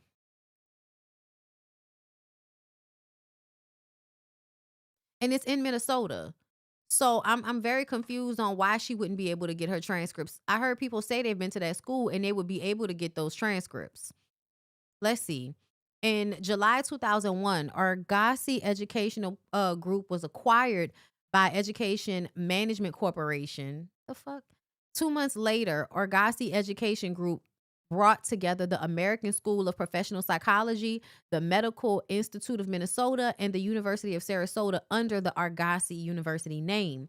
Students of the Argosy University in Dallas filed a Texas lawsuit in 2009 alleging they believed university recruiters inaccurately informed students that the school would soon receive accreditation from the American Psychological Association, the APA. The school has not completed accreditation process by the time the students graduated. At the time of the lawsuit, Argosy University Dallas had not applied for APA accreditation. According to a response from Argosy University parent company, EDMC, accreditation with the APA is not required for clinical psychology licensure in many jurisdictions, including Texas. Argosy officials rejected charges of fraud, noting that pursuit of APA accreditation for the Dallas campus was still underway. As of 2013, Argosy University in Dallas did not offer any degrees in clinical psychology and was not listed as part of the university's College of Clinical Psychology. In December 2013, EDMC agreed to pay about $3.3 million as a part of a lawsuit. The settlement did not require EDMC to admit liability. In May 2010, PBS program Frontline aired a program about for-profit universities called College Inc., which featured Argosy University among others. Later that year, Argosy University was one of 15 schools named in a Government Accountability Office report. The report stated that recruiters at the school were found to have made deceptive or otherwise questionable statements when speaking with undercover applicants. The GAO later revised this report, with Senator Mike Enzi of Wyoming, a Republican, saying the changes made undermine many of the allegations in the original report, but the head of the GAO maintained that nothing changed with the overall message of the report and nothing changed with any of our findings. In 2011, Argosy University was investigated by Florida Attorney General following 8 consumer complaints. The school cooperated in the investigation. So this school that she went to has repeatedly been investigated. In 2012, the law school, Western State University College of Law, which was founded in 1966 and originally acquired by Argosy in 2000, was renamed Western State College of Law at Argosy University. In December 2013, EDMC agreed to pay $3.3 million in restitution and fines to settle charges with the Colorado Attorney General that Argosy University had engaged in deceptive marketing practices. The Colorado Attorney General alleged that Argosy led students to believe that the school was working to get its ED and counseling psychology degrees accredited by America. I mean, it seems as if she was taught by the school to lie about her accreditation. My God. In May 2015, EDMC was planning on closing the Art Institute of California, Silicon Valley, a branch campus of Argosy University. In November 2015, Argosy's parent company agreed to forgive more than $100 million of student loan debt to settle claims it violated consumer protection laws. In 2016, Argosy, Seattle, stopped taking new students. So it seems as if since 2000, her school has actually not had an accredited psychology, degree program, even though they are advertising that way. Let's see. All campuses officially closed 2019. At that time of the closure, many higher education institutions scrambled to support Argosy University students to help them complete the degree programs that had started at Argosy, including Concordia University, Texas, Ashford University, Indiana, Wesleyan University, DeVry, Bethel, Walden, and American Intercontinental University, among others. Following campus closings, Agassi teachers and staff said that they had not received their final paychecks. The whole school seemed like a scam. And I remember them Art Institute commercials used to be all over the place. In 2022, Agassi University was one of 115 institutions included in student loan cancellation due to alleged fraud. The class action was brought by a group of more than 200,000 student borrowers, insisted by the project of predatory student lending, part of the I mean, everybody needs to sue for that shit. A settlement has, because making teenagers get into lifelong loan agreements so that they can go to school is a fucking scam. And our government should have protected us from it. But no, they are in cahoots with the businesses, so they don't care about the people. And so here we are trying to get an education so we can make money and better our lives, and that being used as a tool to exploit us. See how everything can be used as a tool to exploit you? Even your want for education, your want for a better life. And they're exploiting people. FYI, all dissertations are published. If you don't know where, enter the person's name and dissertation into Google and it will come up. Example, Google Dr. Carissa. Okay, come on now, Carissa. Okay, Carissa Grelinier. Grelner? It's Grelner. And see how easy it is. Girl, we believe you. She not lying. I went to be after. I'm not saying she's not lying about the school being closed down. I think she's lying about ever finishing. That's what I think she's lying about. Wait a minute. In 2014, so that means that, because she doesn't give any, that's another thing. Reading on here, y'all, she doesn't give any dates for when she graduated. Why wouldn't you give dates for when you graduated? You gave us the fact that your foundation was a 501c3, which I'm like, did you really need to put that it was a 501c3 in here unless you're trying to get certain nonprofit monies? But you don't say in here what year you graduated from college. And the way she even explains it, hold up. She said she didn't realize, wait, hold up. Organically, she ended up choosing psychology. She still wasn't quite sure why. However, she didn't realize what had triggered her interest until she entered the master's program at University of Phoenix. She was about halfway through the master's program and boom, it hit her. She had a lot of healing within herself that needed to be done. This sounds like this is why I quit school. While I was studying for school, I realized I needed to heal. And then later on, she says she decided to pursue her doctorate degree in counseling psychology from Agassi University. So you could have gotten your bachelor's, started to do your master's, but quit, and maybe just decided to go straight for the doctorate. I'm not sure if you have to get your master's before you get your doctorate or if you can just enter a doctorate program. Y'all let me know. Forgiven, but not refunded. That's code for I'm protected in my grift, so don't try to sue me. It's given she was the CEO of Kmart, Payless and Spirit. I'm just making sure I understand. Listen, I am looking at it, and I absolutely feel like her website looks disingenuous. It just does. Yeah, and the fact that she's not like stating in her biography when she graduated from college, when she accomplished these, you need your master's. Okay, no, you don't have to get your master's first. Okay, so there's confusion. Let's Google it. Do I need to complete a master's before I get a doctorate in psychology?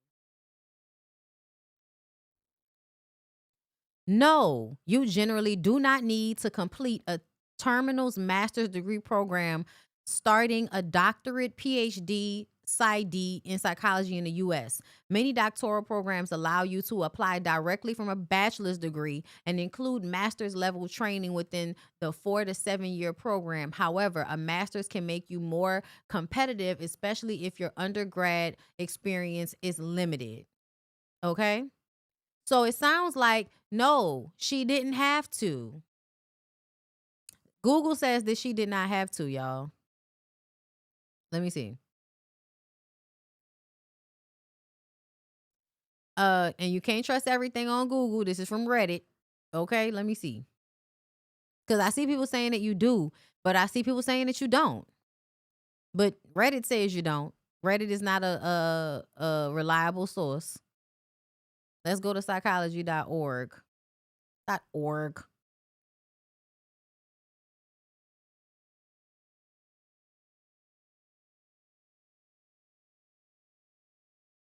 Doesn't say on here. I received my master's classes during my doctorate. Okay, so that's probably what it is for most people. You do. To become a practicing psychologist, she was advertising as a doctor, which only a psychologist in the therapy field, but okay. I'm confused by this comment. Nobody believes that she actually got the doctorate, y'all. But what I'm saying is, the way she explained it, it sounds like she starts school and she doesn't finish it. That's what it sounds like.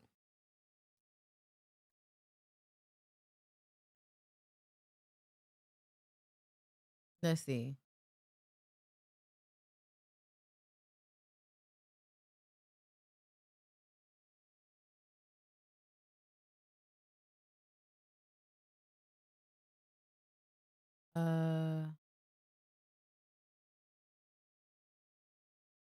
You earn masters as part of the PhD process.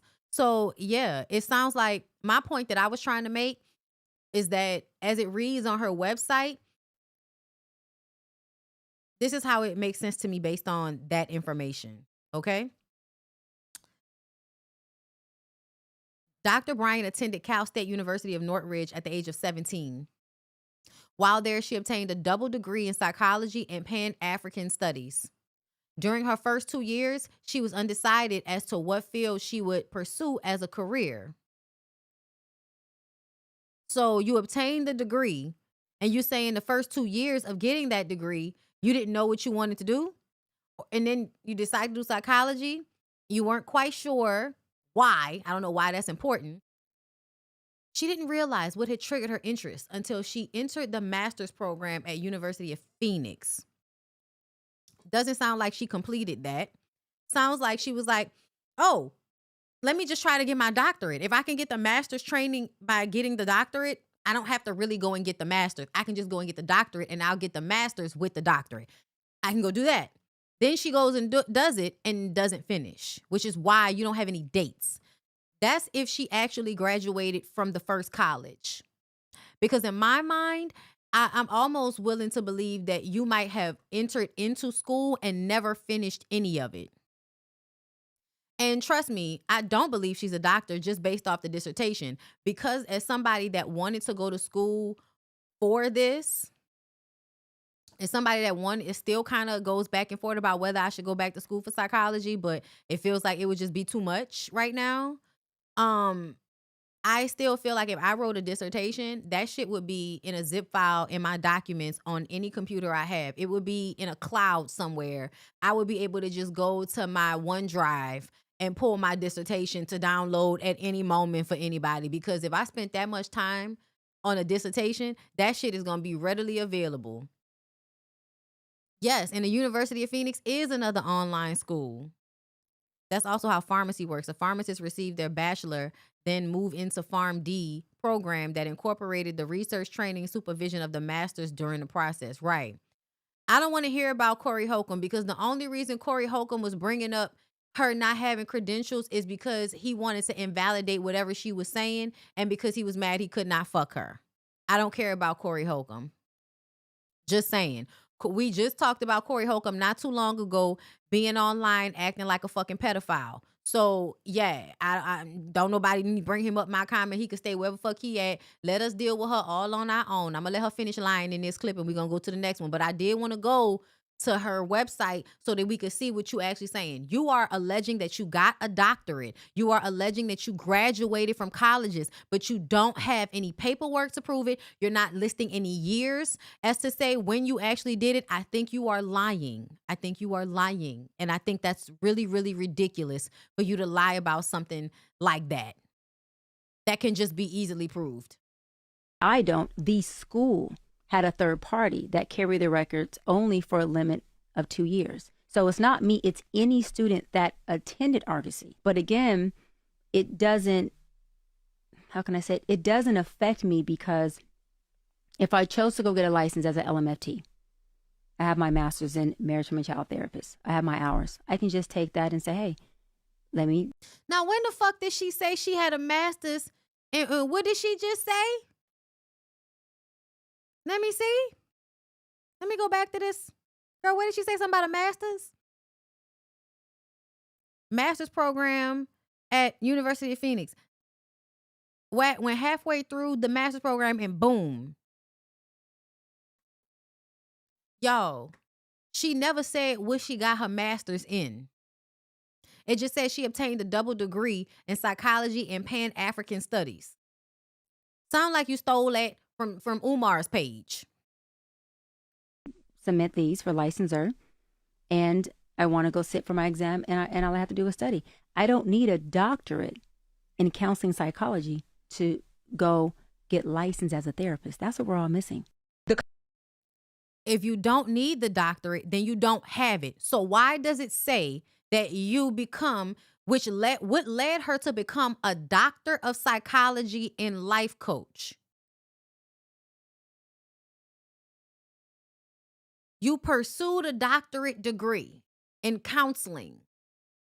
What? Conversation about your doctorate because people can't find your dissertation online. It's not just because they can't find her dissertation. They can't find that she ever went to anybody's school and graduated. That's what they can't find, honey. Sugar. We don't have Cheyenne Bryant's book in stock, but we do every day. We do have books by these Black doctorate degree holders with verifiable credentials. Okay, here's a list of them right here, girl. You can see it all. Mark Lamont Hill is on this list, girl. Joy DeGruy, Patricia Williams Dockery. Okay, Karita L. Brown, Stephanie E. Jones, Dana Crawford. Girl, I got some people on here. She's not one of them. Hold up. Let me see. Let's get to her other interview piece, because by the time she did this other interview piece, she was tired of talking to us about this, and she felt like she was going to be even more disrespectful with her little bitty bun. I've earned the title. I have multiple degrees, and I'm not going to prove anything to anybody. My obedience. Y'all, that doesn't make any sense. That sounds like I can't prove it. So I'm going to, like, the more I listen to like the cult language, I'm reading this book called Cultish. I need to get a hard copy of it because I would really love to be like highlighting certain things, because I actually was writing down stuff as I was listening to the book. I want to tell y'all the author of the book, because when you listen to the way people talk and they start to use very cult-like sayings or ways of communicating, that's what she did. Okay, the book is called Cultish by Amanda Montell, and she goes from covering, like doomsday death cults where people, kill everybody, or all the way down to LMMs, multi-level marketing companies that all use the same type of language. That's once again why I tell y'all to be clear on behavior and language and stop only looking at the person, because the person will confuse you. But if you pay attention to the language, if you pay attention to the behavior, this is how you can decipher what is true. It's to God, not to people. And so as long as I'm in his will and I'm serving and I'm doing his, his word, my sheep will know my voice. Girl, put the book in Google, wherever you like to buy books. But I have it on Audible. Even the sheep in wolf clothing, that is not my battle. Well, That's with the his. questions that are out there, why not provide the proof of your degree? Why not? Well, a couple of things, right? I have multiple degrees. And my thing is that my proof isn't something that I have to prove to individuals. My proof is already within my credentials, my degrees, and also more than just my titles, it's in how effective I've been. All of my sessions have been live for the most part. All of my sessions have been live for the most part. I was like, wait a minute. When have you been posting your private sessions with clients, out here for us to see? She's not talking about client, because whenever she talks about clients, she talks about it as if she's actually sitting down with men and women and couples and families and all of this type of shit. But I'm almost starting to think that you hadn't really talked to anybody besides the people we've seen you talk to. And if you haven't talked to anybody but the people we've seen you talk to, you probably developed your clientele paying all that money to talk to you based off of the people that saw you on Cam's shit, that saw you, arguing with Corey Holcomb. It gives you never were really private practice. And if you were, you were doing it unlicensed and without the credentials.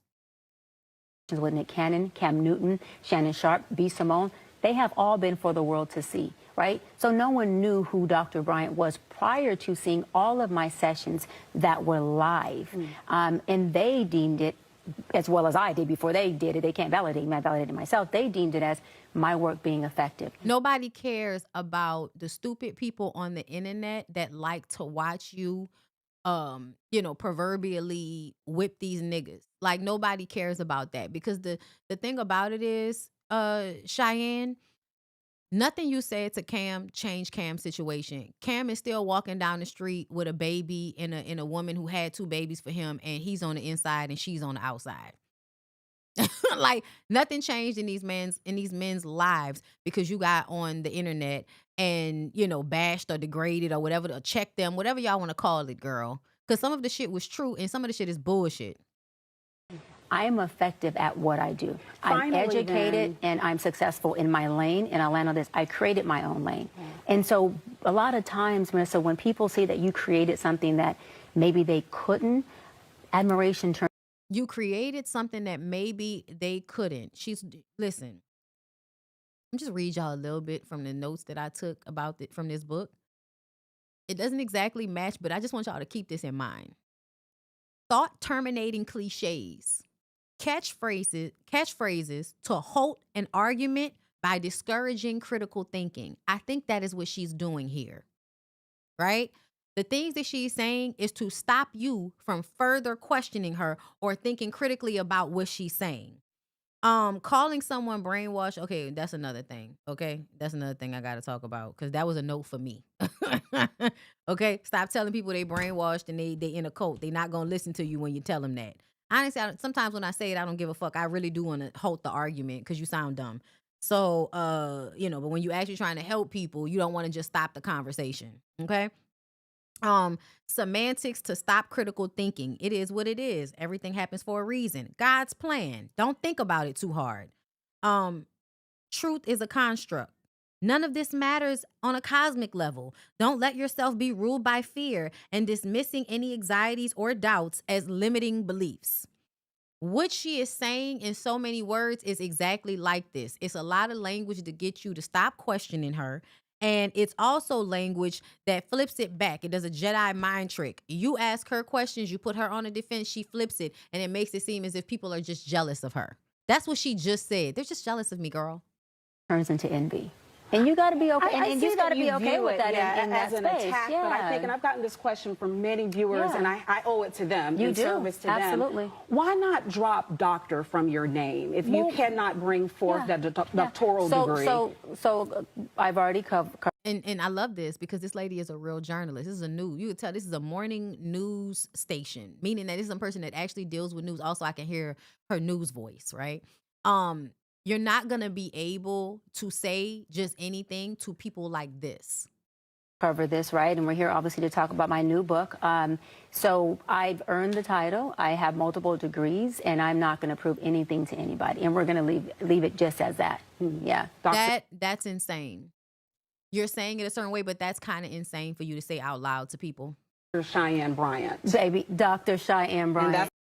Don't know. And you're standing by that. Standing by it, yeah, right. Because I earned it. Yeah, I'm about to say that lady was not trying to high five you. She shook your hand as to not leave you hanging, but she was not trying to high five you about that because you sound crazy. You sound crazy, but this is a news lady. You can see how she's looking. Yeah, no, I don't agree, Absolutely. But I have to do my job. Can we end this? The title. Can we end this? Okay, thank you. We're ending this. You did not earn the title, and if you earned the title, prove you earned the title. But she's spiritual bypassing because God's, if I'm good with God, I'm doing his plan. Girl, all that shit. Yeah, you are doing his plan. You little Agent Smith bitch. Okay? But some of the other things that cult leaders and people with this, manipulative mentality like to do, coercion, creating a us versus them situation, which is where that whole my doc squad, right? Us versus them. See, fuck all of the rest of them. I don't care about them seeing me as a doctor. I only care about us, my doc squad. Girl, go to hell. Okay? Shedding, submitting, catastrophizing. Catastrophizing was one of my favorite things, like blowing things out of proportion. In order to control the energy in the room. Extraordinarily idealistic. I think it is extraordinarily idealistic for her to think that this response is good enough. And anybody can brainwash themselves into thinking that they don't have to answer. So yeah, I also feel like what I notice a lot of is people that try to spit this game and manipulate other people, they are easily manipulated themselves. And that's what I noticed about Dr. Cheyenne Bryant. Before we end this little segment, I'm going to let another content creator drag her very quickly because it was very funny to me. So yeah, let's do that. 1,300 of y'all in the room. Thank y'all for being here. Listen, we are going to East Africa. We're going to Mauritius in September. If y'all want to come with us. At the beginning of September, we're going to East Africa to Mauritius. The link is down below in the description box. Y'all know we take a trip every year. All Black women, a reset, a relaxation, a regroup, girl. If you need to get away, all right? If you could pay as you go, girl, come on down. If you got a nigga with money and you need a break from him, come on down, girl, all right? Come on down. Whatever the circumstances, if you a woman that wants to experience being on a luxurious vacation with other Black women that are like-minded. Like if you fuck with me, then you will fuck with the clique of women that usually end up on our trips. Okay. We've always had a great time. Okay. So if y'all would like to come, the link is down below in the description box. And if you are not a Black woman, just hold on, man or girl. Okay. Man or woman, just hold on because we will be taking another, a group trip, another elevated group trip, which everybody's invited to. And that trip is in Vietnam. That will be next year sometime. Okay. But right now, come on through to Mauritius, girl. Now let's get into this content creator getting in that ass. Let me tell you porch monkeys something. You darkies, you jigaboos, you'll never understand because as a psychology expert with licensure, but I don't have the licensure because you only need that to diagnose. When I went to the university and then I was applying to be a professor at the law school as a PhD holder, my doctoral. Now, as I was getting my doctoral, I came back around. I didn't have the transcripts, but the dissertation. And then at that time I said, therapy. And see, what you don't understand is you don't have to have licensure as a therapist for diagnoses because I'm a life coach. And as a psychology expert, what some people are never going to understand about me is when I came back to do that doctoral and the doctoral of it all, the summation at the end of the day, jigaboos ain't going to never understand. Let me tell you porch monkeys something. You darkies, you jigaboos, you'll never understand because as a psychology expert with licensure, but I don't have the licensure because you only need that to diagnose. When I went to the university and then I was... Sorry, y'all. I'm clearing it up for my doc squad, for my fan base, for my audience who deserve to hear me address it. For the folks who have already made up their mind to not like me or not understand me, listen, I don't give a fuck what your narrative is. I went to a school, Argosy University, went back online to get my official transcripts because I was applying to a law school many years ago to be a professor there. And I went. Why would you be applying to a law school to be a professor when you don't have a law degree either? It's just none of it makes sense. None of it makes sense. We're all nauseous from going on this ride with her. And I feel like now we can go ahead and move on because enough is enough. Enough is enough. Okay. So let's get to Jamie Foxx. So I didn't believe it when when Jamie Foxx said this, I did not believe him, but I know that it is what a lot of Black women wanted to hear. And when I tell y'all Black women, I know, okay, so y'all over here, I know y'all are my people, so y'all not like this, but the rest of the black women out here, this is a message for y'all. Can y'all please stop caring so much about these men that it hurts your feelings that they just want to be with white women? Or that they, you know what I mean? Like they don't want you and you want them, so your feelings are hurt. So now you're like angry at interracial relationships because how dare he go and get this 30-year-old pregnant? And y'all are like, she's white, she's white. I'm like, he's been fucking with that girl since she was in her mid-20s. Let's start there. I personally, I did pray that Jamie Foxx did not die, but Jamie Foxx had allegations on him. Jamie Foxx has always been considered one of those black guys that kind of plays his life close to the vest, low key, simply because he wants to always have access to black women as a crowd, because he knows those are the people that are going to enjoy seeing him the most. White people do not enjoy black people enough for that. Yes, they do. They're gonna pay to go see your movies and all of that. But when it comes to R&B and what Jamie Foxx does something that is specifically catered to black people at the end of the day. And black people meaning black women. And so he's tried to, oh, I'm never gonna go back. I never believed it. I did not care. I thought the fact that he said it was him pandering to black women, but some of y'all like to be pandered to. Okay? But what I am gonna say is that Jamie, nobody cares that you're with a white girl. At least I don't. What I am more bothered by is that you and this girl have been getting together and breaking up, getting together, and I didn't even know, y'all, him and his white girl, because I looked at the picture when they posted that they were having a baby. I looked at the picture, and I was like, she looks really young. And then I went and looked it up, and I was like, oh, she's like 30. And they've been breaking up and getting back together for a few years now.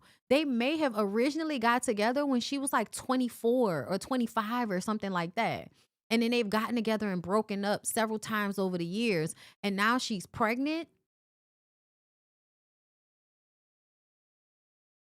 Something is wrong with Jamie Foxx at the end of the day. I'm sorry. Whenever I see a 50-something-year-old man going back and forth in a relationship with a 20-something all the way into her early 30s-year-old white girl, you want to have a certain amount of control, and you want to make sure that any children you have are biracial or not fully black. White girls. I've been curious. This is coonery at its best if I've ever seen it. I am utterly disgusted. You're preying on this black love, black community, where he's telling black women, trying to superficially validate them, oh, that I no longer want white women in public. I want to understand the outrage, but I'm not shocked at all. Jamie Foxx will be his third baby mother. This is his third white woman that he is having a child with. At the end of the day, as much as I want to be appalled, I am at a stance in my life right now where I don't want nobody, don't want me. And as a black man, if you are not interested in a black woman and you want a white woman, stay over there and get that white audience to support you, because we are always rallying behind people that pretend to be our people when they have no love for the black woman. And I don't want to make it black and white, but let's keep it a buck. Yep. Is this the real Jamie? Because he was just fine and looking good a year and a half ago, baby. But I don't know. Maybe this is the white wife effect. No more white girls. I've been curious. This is coonery at its best. Yeah, y'all. Let me see. Well, there's another shot of him and his girl.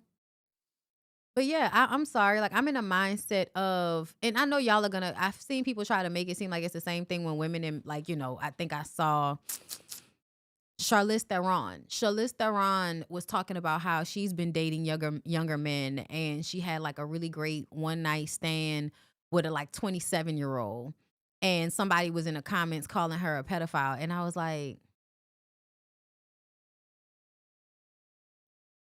sometimes I think y'all want so badly for women to be doing the same things that men are doing at the same rate, that even when the situation is different, y'all will still say the same shit. And that's very problematic to me. Not to say that I don't believe that there are women who are also predators. Y'all know I think that there are women who are predators. But I feel like a grown-ass woman having a one-night stand with a 27-year-old is not a pedophile. And I think it's weird for you to say that in a public space like that. Even though I understand we are not fully adults until 32, like, and I'm talking about brain-wise, right? But you're not fully an adult till you're like 32. But I think at 27, you are old enough to consent to casual sex with someone. You are old enough to consent. I do believe that. I do. Especially a one night stand that is not a groomed or long-term relationship that requires a controlling mechanism.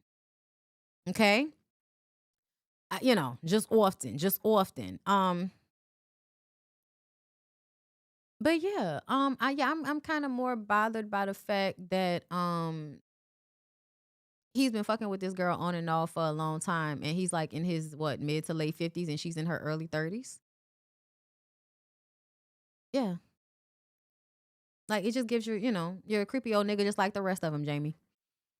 That's all. That's it. But congratulations to her. And congratulations to him. But when we talk about the bulk of black men in entertainment and in real life being colorist or having internalized racism, and y'all want to argue with us about it, like just add Jamie Foxx to the list of people that is another one. Like he's another one. Yeah, like 50. He's 58. She's 32. So he was 26 years old when she was born. I don't know, y'all. I don't know. I feel like I might listen. If I'm gonna be if I was a single older woman, I probably would. If I met some young snapper, some young whippersnapper, and they wanted to have a little tangle with me, and go on about your way. But I ain't trying to control no fucking body. I ain't trying to be in a relationship with no 27-year-old. Okay. But me at 38. Yeah, I probably wouldn't even I've had you got to be in your 30s. I feel like at this point you got to be in your 30s. You can't be in your 20s talking to me. Cuz I've just had friends that were in their 20s, and that's all they need to be. That's all they need to be is a good Judy to go out and have a little good time with. Are you going to the van? I'm going to the van. All right, girl. See you right now, girl. A fling or something. But having babies and having relationships over and over again with a person. No, I was thinking the same thing about how you can't trust nobody whose name starts with an E and ends with Bishop. You can't trust nobody whose name starts with an E and ends with a bishop. Absolutely the fuck not. But yeah, and I'm somebody who's a fan of Jamie Foxx, but I feel like I can also see Jamie Foxx for who he is as a man. That's so heartbreaking to me, but it's something I've had to come to terms with. A lot of the times is that the black men that you grow up admiring or feeling like they're great artists, or you just truly respect them, you realize they don't respect black women specifically.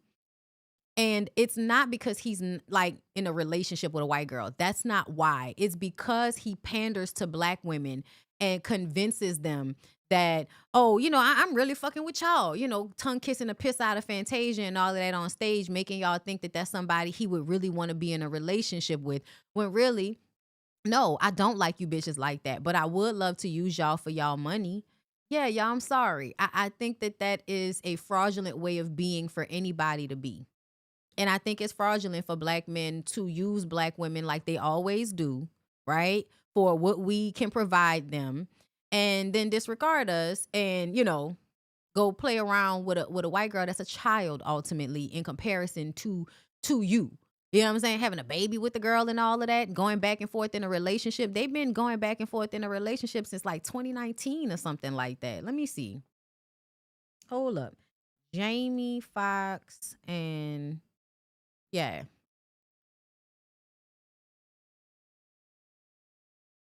Let's see. Hold up. So, okay, now they saying it's something different. Maybe I had it wrong, y'all. I apologize. First linked in August 23. They were spotted together as early as May 2022. I mean, maybe I'm not that wrong. But they were together May 2022. Split in reunion. The pair briefly broke up January 2025, reunited in April 2025. She supported him in 2023 when he was going through his health scare. This will be the first child for her at 31. I still felt like their relationship went back to, I don't know why I saw something that was a 2019, that they had been together since 2019. I probably got that fucked up because I be taking in so much information. I apologize. I still feel like that's a lot. That's a huge age difference. for you to be like, 55 years old with this girl and she's 29, 28. Yeah, I think that is a way for you to have control and mentally manipulate and emotionally control the person that you're in a relationship with. I feel like that's the only reason a grown ass man would want to be having a baby and in a relationship with a woman so young. And also, since you could use her as a nurse, which has already happened. But it says the couple would have been linked since 2022 and reunited in 2025. So they say in 2022. But yeah, he's a creep. That's how I feel about it. He's a creep. Sorry, Jamie. Creep. It's so unfortunate. I hate to say it. I wish it wasn't like that, Jamie. My God. I wish you weren't the creep that I see you as. I'm sorry. All right, moving on. So let's go ahead and get into Kim Burrell finally. I want y'all to know right now, somebody came in my comments and was, I was gonna like you, but you was talking shit about the Queen Kim Burrell. Child, fuck you and Kim Burrell and her wig. Now what? I don't like evil people that masquerade as Christians. And in all honesty, some of y'all are some of the most inhumane, emotionally insensitive, dead-hearted motherfuckers I've ever seen in my life. And y'all claim to have some type of, spiritual, understanding of God that honestly, what's so weird? The women online that, Jesus is girl and just all of this weird shit are usually girls who are popping pussy from Atlanta to New York, from California to Dubai. You popping pussy out of wedlock. You know what I'm saying? You're doing a whole bunch of anti-religious shit in your life. But as soon as you can use Jesus and God as a way to spiritually bypass actually having to be empathetic to other people, you will. God got it. Don't feel bad about 8 children being killed because it was God's plan. Let me tell y'all something. That is cultish language. Y'all know I'm a spiritual person and I believe there's a reason for everything and all of that shit. But when I tell you there's a time and a place, and when children are dead, that is not a time to be saying shit like that. Because when y'all spiritual bypass shit like this, it makes me feel like y'all have the mentality of why even try to treat children well? Why try to prevent men from going down this path? Why tell the truth? Why do anything? It's going to happen anyway. And I think that's dark. I think that's sad. I think that's disgusting. I think a lot of y'all are evil and you don't think you're evil, but you're evil. But let's get into Kim Burrell's evil ass, shall we? Praise the Lord, everybody. Today is still the day that the Lord has made. I pray that every person that stands here will be a strong encouragement and a reminder to this family. God is still on the throne. He is still real. It's not He. For us to always understand. It's just for us to know that God is God. Sometimes God does things, he makes choices so that he can get us to just pay a deeper, closer attention to him. So he killed all of our kids so we can pay closer attention to God? Okay.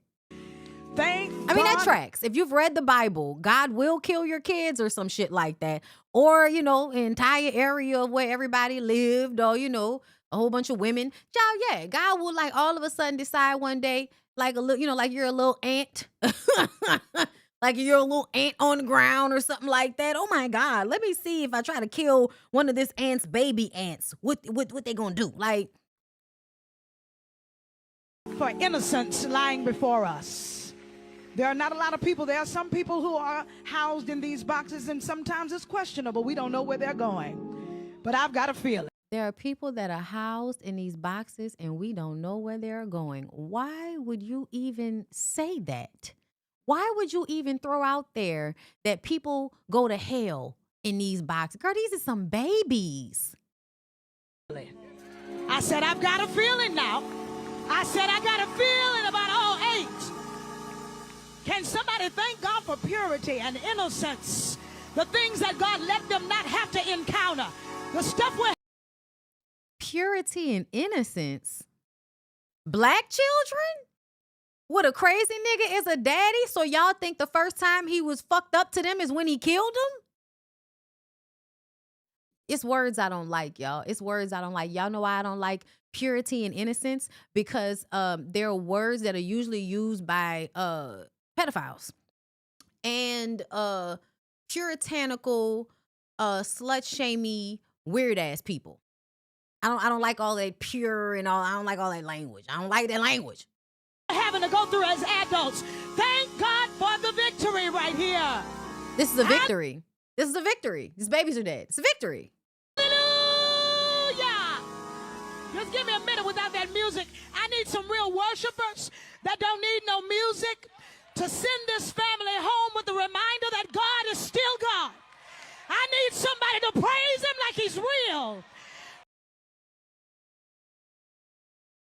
I need somebody to praise him like he's real. Praise him like he makes no mistakes. Praise him like he makes no mistakes. There were people in the comments so mad at me because I quoted that shit and said that seems insensitive. Because it is insensitive. Because that's not something that you say to somebody that's grieving the death of children. You don't get up there in front of the children's bodies and tell us that it's God's plan for Black men to be so emotionally unstable and for our country to be in such a survivalistic mode that killing children is a plan of some sort. It is spiritual bypassing, and it is literally the reason why so many atrocious things, so many fucked up things are allowed to happen is because y'all think that it's a part of God's plan. When really, it's humans deciding that they're too pussy or too scared to do something about these injustices, too tired, too overwhelmed to do something about it. You don't want to deal with the uncomfortable feeling that these children died for no reason at all. So instead of dealing with that, you want to try to propose that there's a bigger reason for this. Girl, somebody should have hit you in the throat.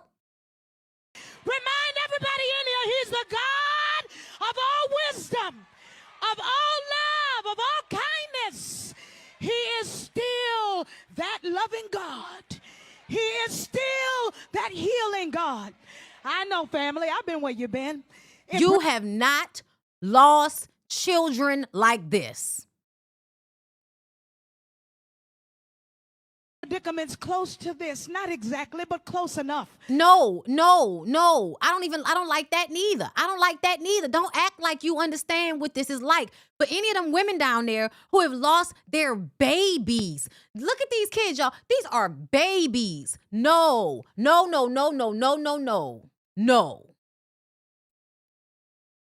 To feel the pain of wonderment, to ask the question, why? Is this fair, God? How could you, Lord? He's still God. The same God that healed you from the stuff that you didn't want to tell nobody about. Oh, we're going to use shame. We're going to use shame, okay? Because God forgave you about that shit that you don't want to talk about. We're shaming you into believing that God still got you, even though it doesn't seem like it in this moment. Thank you for that. That was helpful. He's the God that makes decisions like these, that makes us walk away scratching our heads.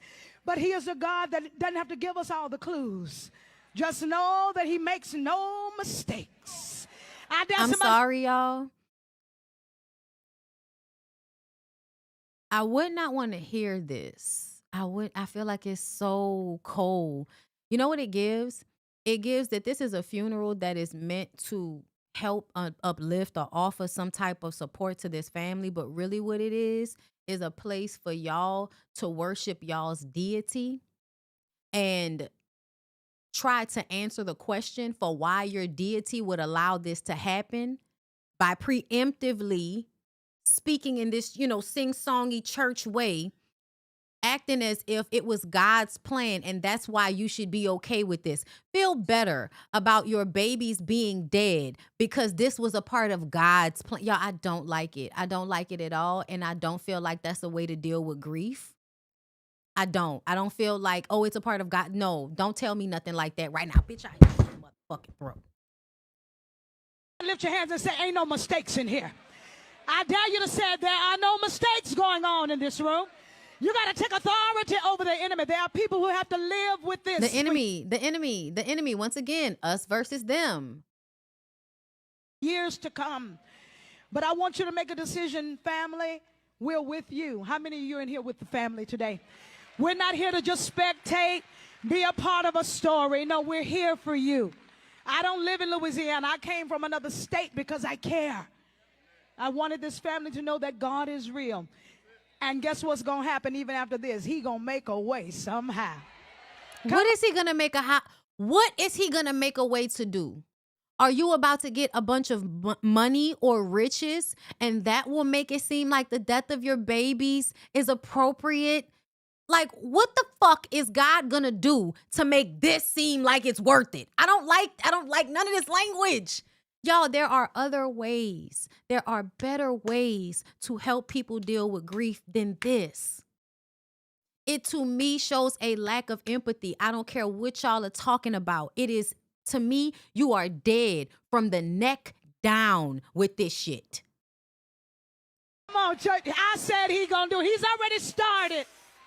He's already doing it. God's got you, okay? To the family, to the parents, to the aunts, uncles, cousins, grandparents, God's got you. Come on, let's have church. Tell somebody the Lord will make a way somehow. Come on, if you have children in the room that's having to witness this, look at your baby right now and say, the Lord will make a way somehow, baby. If your child is here, hug your child, and instead of it, let's put our hands together. Come on, we're here to encourage the family. I was fighting for my life in them comments, but I don't give a fuck. Now she gonna start singing. That's supposed to help.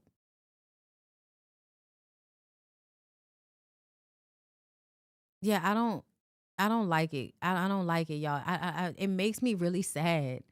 It makes me really sad that people think what it means to be closer to God is to be inhumane to the people on earth in their suffering, in their pain. Whole space for the fact that this is fucked up. Whole space. It's not holding space. It's not holding space. It's telling somebody that God got you, so don't worry about it. Bitch, that's not practical. That is not practical right now. That lady, whoever the mothers are, need extensive fucking therapy. You want to help somebody? Get them some grief counseling so that they will be able to deal with such a...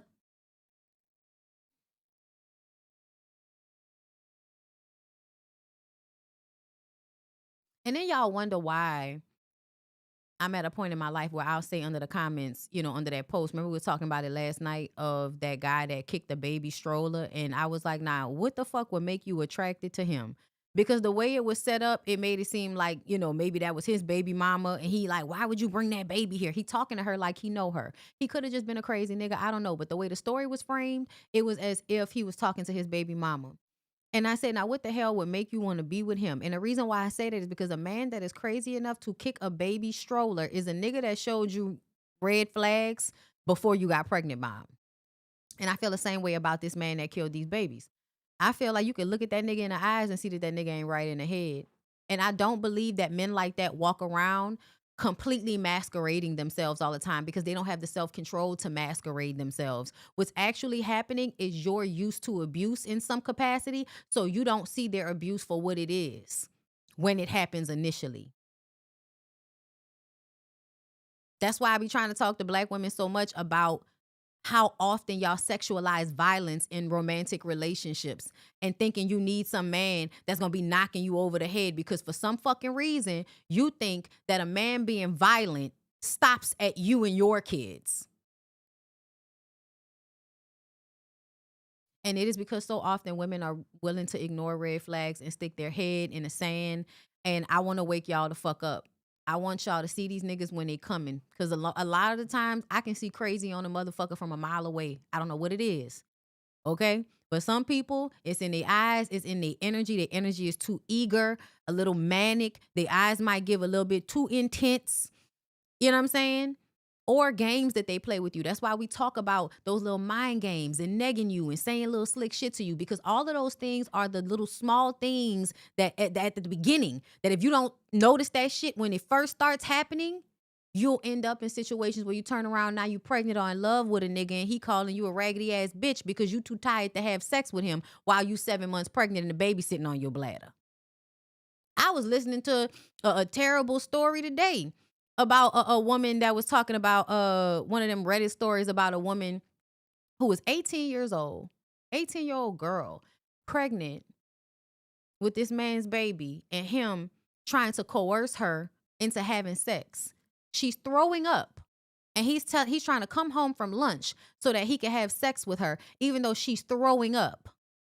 Come to find out, she was assaulted as a child. And after she dealt with the assault, as a teenager and all of that, she had like a mental breakdown or something like that. After the mental breakdown, her parents, her family introduced her to this 30-something-year-old man when she's 18. Now she's pregnant and engaged to a man that is trying to coerce her into sex when she's throwing up.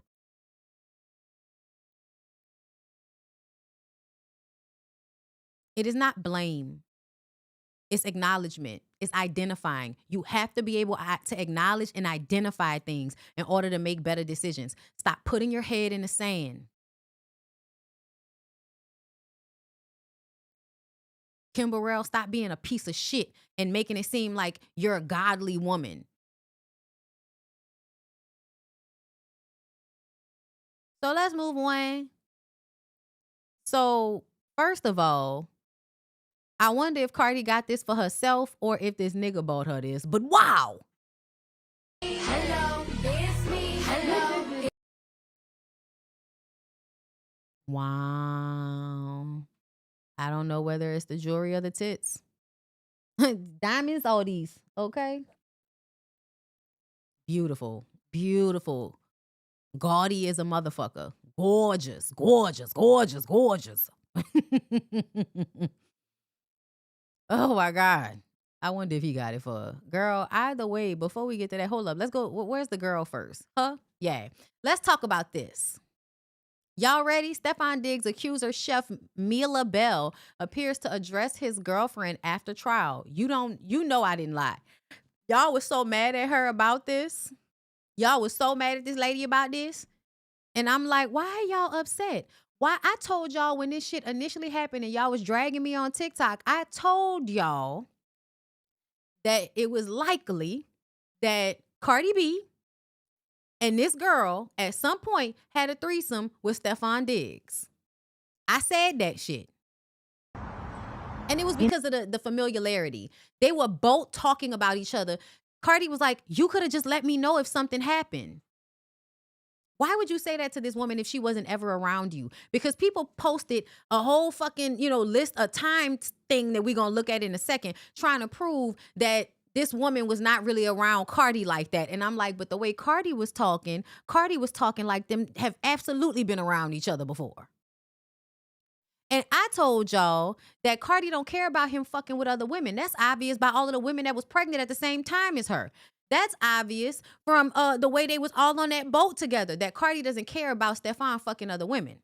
And also as a woman, she don't care about her men fucking other women. It's the way you do it. But what they don't understand is because niggas are set up that when you give them an inch, they take a mile. When you say, I don't care about you sleeping around, they're going to find another way to hurt you if that doesn't work. The way he treated you when you were pregnant, the way he talked to you when you were pregnant, the way that the same people that has defended him in this know how he treated you while you were pregnant and how he was to you when you were pregnant will always be something I will never understand. The way he treated you in the delivery room, the way he treated you after the baby, the same person. Why are you reading it? Why are you reading it? You're reading it. You're a weirdo. You're reading it. She's a weirdo. She's absolutely a weirdo. Doesn't mean that a weirdo isn't telling the truth sometimes, because regardless of how these women show up, I still see Stefan as the chaos demon that he is. That abused you, abused me. And our text messages show how he belittled you, how he spoke to you. I remember one particular night, and you know the night that I'm talking about. That night, it happened to you. That's not my story to tell. Then why are you bringing it up? You know, the way he treated you. I told y'all that she was a woman scorned, but I don't have a problem with her being a woman scorned in this scenario because I'm tired of men thinking that they can just get away with mistreating people and playing with women's coochies, minds, and hearts and shit like that, and playing with their pockets. Now, does it mean that the woman doesn't have any accountability in how she got there? No, but the man is accountable for the way he treats the woman regardless to how she is, regardless to if she's a bird, regardless to if she's single black female, regardless. That man saw her, decided to bring her into his life, into his house, was fucking with her, and then also having relationships with other women. I don't think that any of the women are jealous because of other women. I think it's because of the dynamic that he creates. Again, I apologize. And I hope one day you face the music. And that's all I have to say about that. Once again, she says, I apologize, and I just hope that one day you are able to face the music. I apologize. And I hope one day you face the music. And that's all I have to say about that. Once again, I apologize. And okay. She says, October 24th, I was put in a horrible situation. You didn't deserve any of this, but it happened to you too, and you were pregnant. Nothing I said at court was targeted at you. People know exactly what they do. I was the one apologizing for how he treated you while you were pregnant and after. The constant disrespect, our messages proves that. You know I didn't lie. You know exactly who he really is. He did it to you. A man at war with himself will hurt others. It's a losing battle, and women are just collateral damage. I'm not speaking on this anymore, so kindly don't speak on me. It's given that we figured out along the way that he's battling with his sexuality, and so having all of these babies with all of these women is a way to create a shield, to create space between him and the allegation of him being gay. That's what is given. And those men are abusive.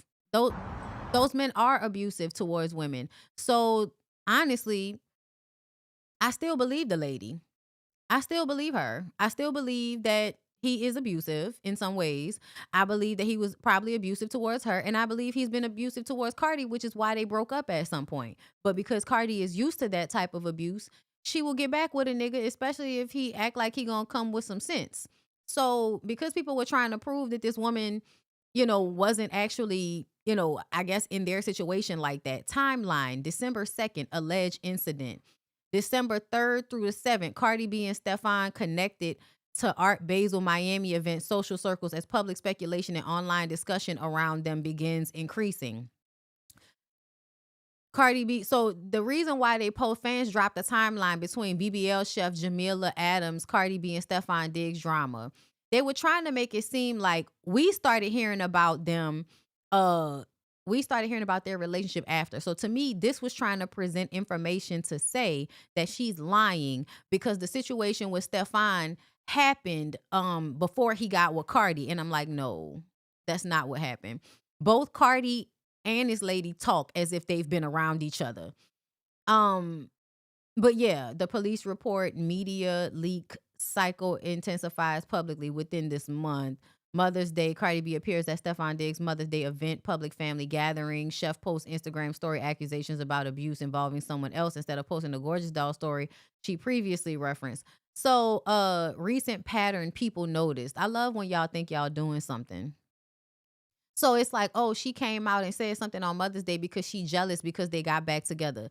That is absolutely a part of it. I don't think the girl is not scorned. I also feel like she's entitled to be because I think he made promises that he reneged on. I do.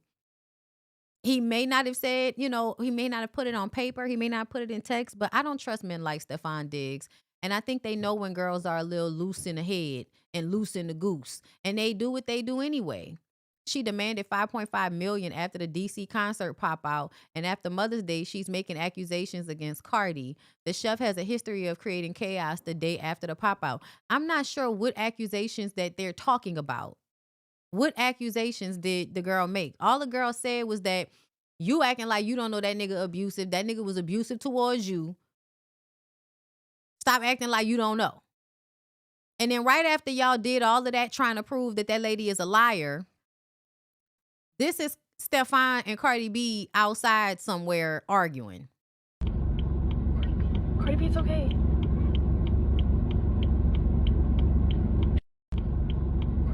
Cardi B, it's okay. She was definitely going off.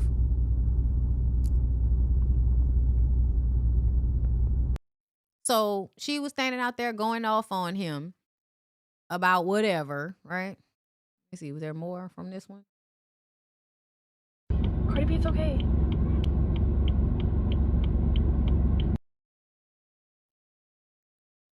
Not Cardi B, it's okay. Y'all need to calm the fuck down. Cardi B addresses videos of her going off on Stefan Diggs. Sometimes I forget I'm a celebrity. Damn, y'all ain't never cuss your baby daddy out when you hungry. So I don't have a baby daddy. I have cursed my husband out when I was hungry. I have. Not like this. Like, you can't get me this mad if it's not something to really be mad about. Me. I'm also older than Cardi, so my brain is more formed than hers is. So no, you would never really catch me outside spazzing out on a man just for, just because I'm hungry. No, that would not happen like that. Only if I felt like you were playing with me while I was hungry. Cardi B, it's okay. But this amount of, and then her realizing that she's upset. Also, him standing by the car like that. Hurt, like, yeah, no, you're mad about something real, and you're gonna act like you're not mad about something real, because what happened was you were just pictured with that man on Mother's Day. I don't know if I have any video of that, because I was just like, oh girl, because it just be given, okay, you gonna go and make nice with the nigga, y'all got kids, you want to try. Yeah, I don't have it. Y'all want to try to make it seem like the relationship is about to be better, and truthfully it's not, because he's still the same person he's always been, girl. Yeah, she look mad. She don't look like she just hangry. She looks pissed. And I feel like you pissed because he playing with you again. Also, his body language was given, I don't give a fuck. So that's another problem I have, is that your body language is given, you don't care that I'm upset. Yeah. But, apparently they're like back together, I guess. Girl, I don't know what's going on. I don't know what's going on, but to me, like, we know the relationship is not going to, like, it's not going to evolve or change or anything like that. He's going to be who he is, and she's going to decide one day that she's tired of playing with him and just be done with it. But, the baby's brand new, so there's still seminal fluid on her brain. So there's that. What else is going on? Okay. What do I want to hit on before I get off of here? Because I'm going to hit on 2-3 more stories and then I'll get off of here. So first of all, let's go. What's this? Hold up. Oh, this was more from Carisha. I think we talked about this already. Okay. So let's go here for a second, because I thought this story was very interesting. So reality star Toya Rushing's husband, Robert, seemingly, is that his real name? Red's real name is Robert? That's hilarious.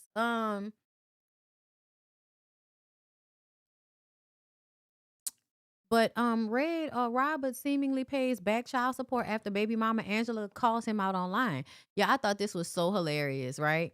Because, let me see. When the baby daddy thinks you playing, but here comes my receipts. Receipts, I be proving shit. I blow 50 racks. Child, you received money with Zelle. Wait No More Studio sent you.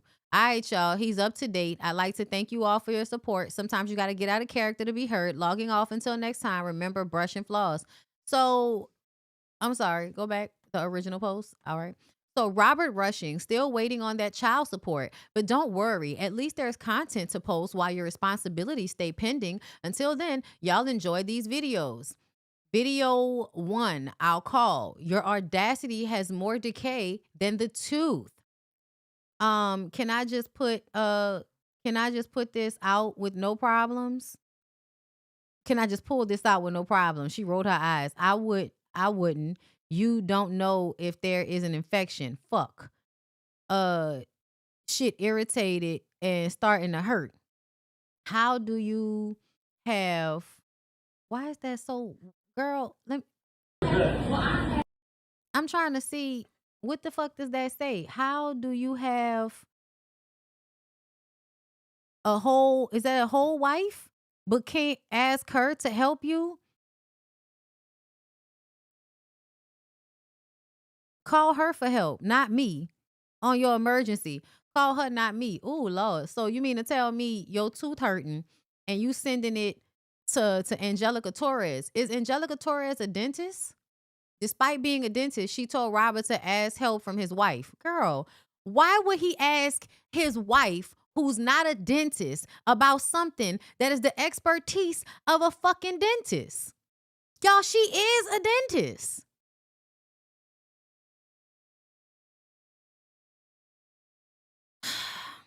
I don't know. Maybe he asked you because you work in dental? Duh. Don't ask me to help like you help with our sons, blah, blah, blah. I don't want to see all in this man's mouth. You're a dentist upset about child support? So that means I take financial responsibility for everything? Yeah, okay. See, I'm not saying that. You could be mad about the child support. And honestly, if I'm her, I understand where she's coming from. But the way he hurry up and paid her that money, like, yo, let's see. 21 hours ago, 19 hours ago. So the original story posted, and 2 hours later, that nigga had sent her the money. Had sent her the fucking money. So I'm like, so why you didn't? I hate niggas. Because to me, this feels like a red problem. So you mean to tell me all she had to do was get online and embarrass you for you to send her money she had been asking for, but you texting her about your fucking teeth? That's some narcissistic shit. I'm not calling Red a narcissist, y'all. I'm saying I think it is narcissistic for you to call somebody asking for their help knowing that you owe them money, but not paying it until they embarrass you. Because then it's like it makes you the bad guy in a situation where it's like, nigga, don't ask me, and where's my money?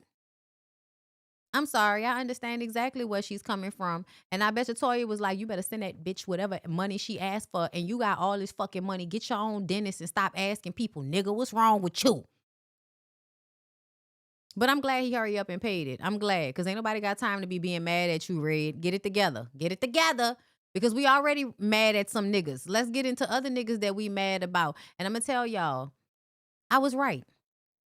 I told y'all when that nigga decided to go get a hair piece just because Tawanda now didn't have any hair. Tawanda goes bald, and instead of having some fucking solidarity with your wife and staying bald like your fuck ass was from the beginning, you go get a hair piece when she goes completely bald. And then y'all show up to the wedding and you say this. Tawanda smelled like an onion sandwich. Really? She did. She washed her armpits, but she's okay now.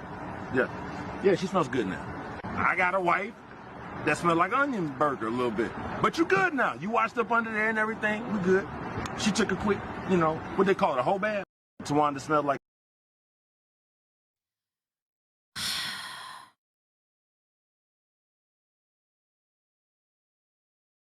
I blame their mama and their daddy for making them have, low standards for what to expect from a man. Because the way a man with a wig would not be calling me musty, a man in a wig would not be calling me musty on camera in front of everybody. A man in a wig calling me musty is a man with half of his head sprayed on. The way I would have been like, listen, don't get your Velcro pulled off, nigga. Don't get it pulled off. Don't get the mic top pulled off, bitch. Hey y'all, so as you know, I've been doing these skits, these Country Wayne skits, right? And I'm trying on different wigs, and I've ordered different wigs. Y'all, look at this wig that just came in. Look at this wig. This is ridiculous. Y'all think I should wear this on the next skit for Country Wayne? No. You look like Charlie Murphy. Fuck your couch. Right. Y'all, look at this wig. They should be ashamed of themselves. Anyway, catch me on Country Wayne skits so y'all can see what wig I choose. Bye. Country Wayne must be paying. I I don't know what y'all think. I think that the Braxton women they'll take any old type of man as long as he act like he really want to be with him. He don't act like he like him, but he act like he want to be with him. Okay. And then lastly, y'all's fave, not mine. I can't stand the nigga.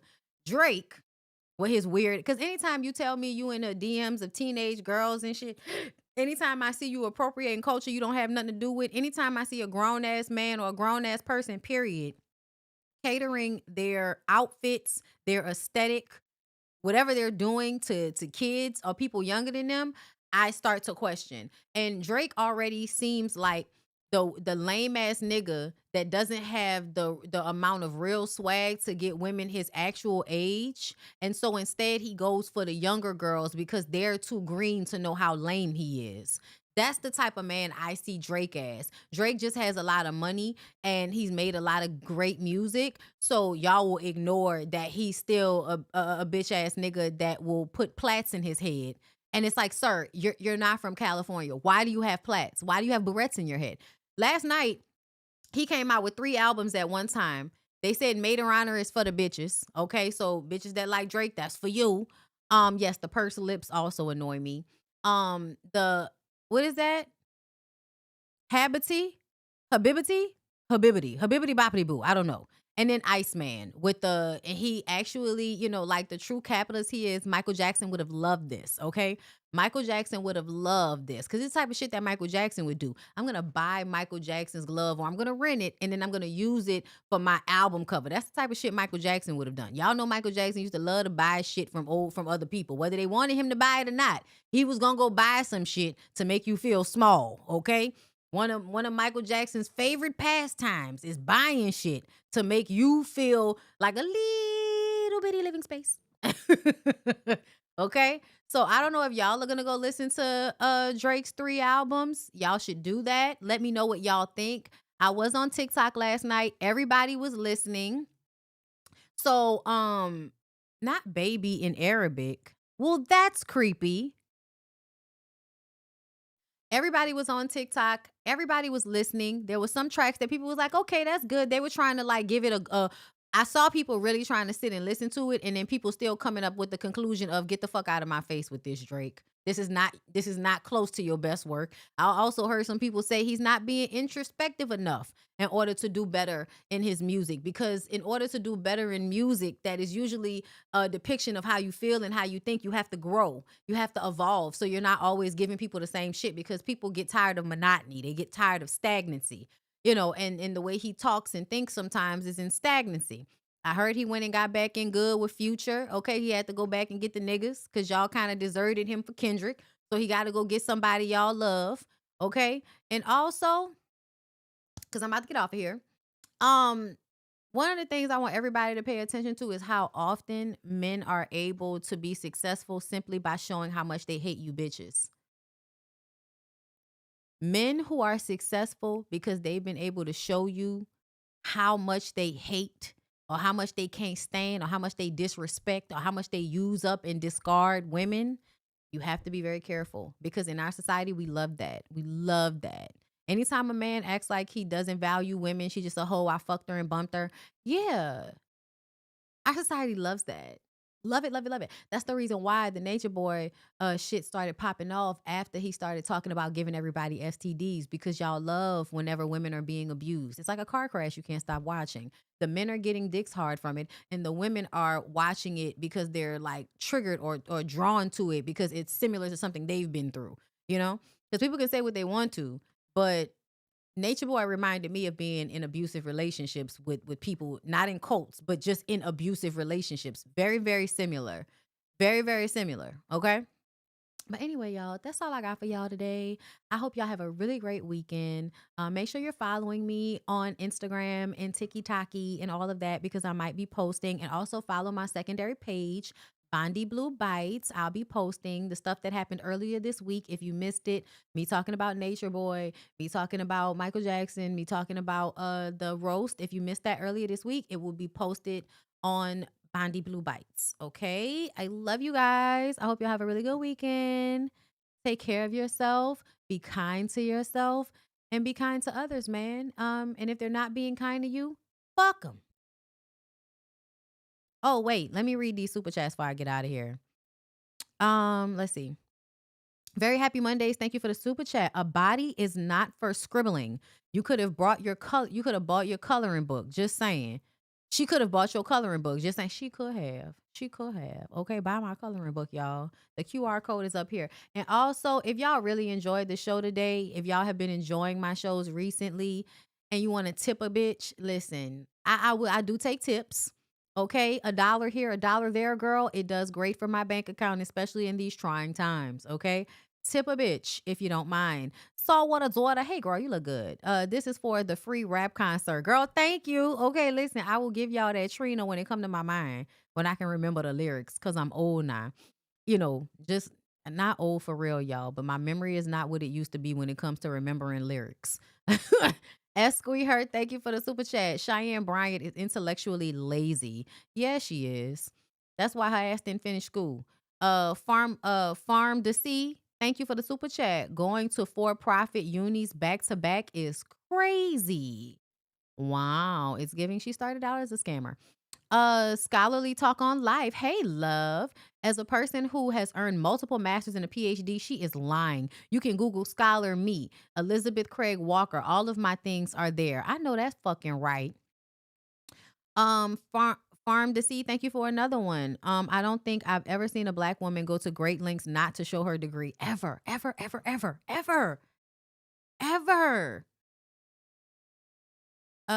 Sam Z.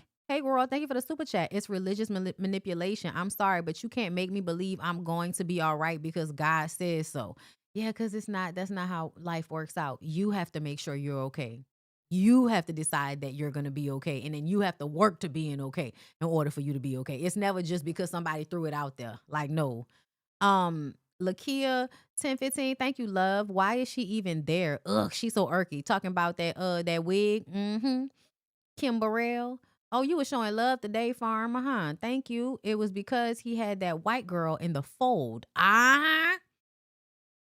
Jerem Travels, thank you for the super chat. I think she's lying. About we talking about Stefan Diggs, chef? Okay, girl. She could be. It's a possibility. But looking at him, I doubt it. But very happy Mondays. Thank you. You used to call me on cell phone. Just playing. Thanks, Bondy. Peace. Beautiful people. Thank you, girl.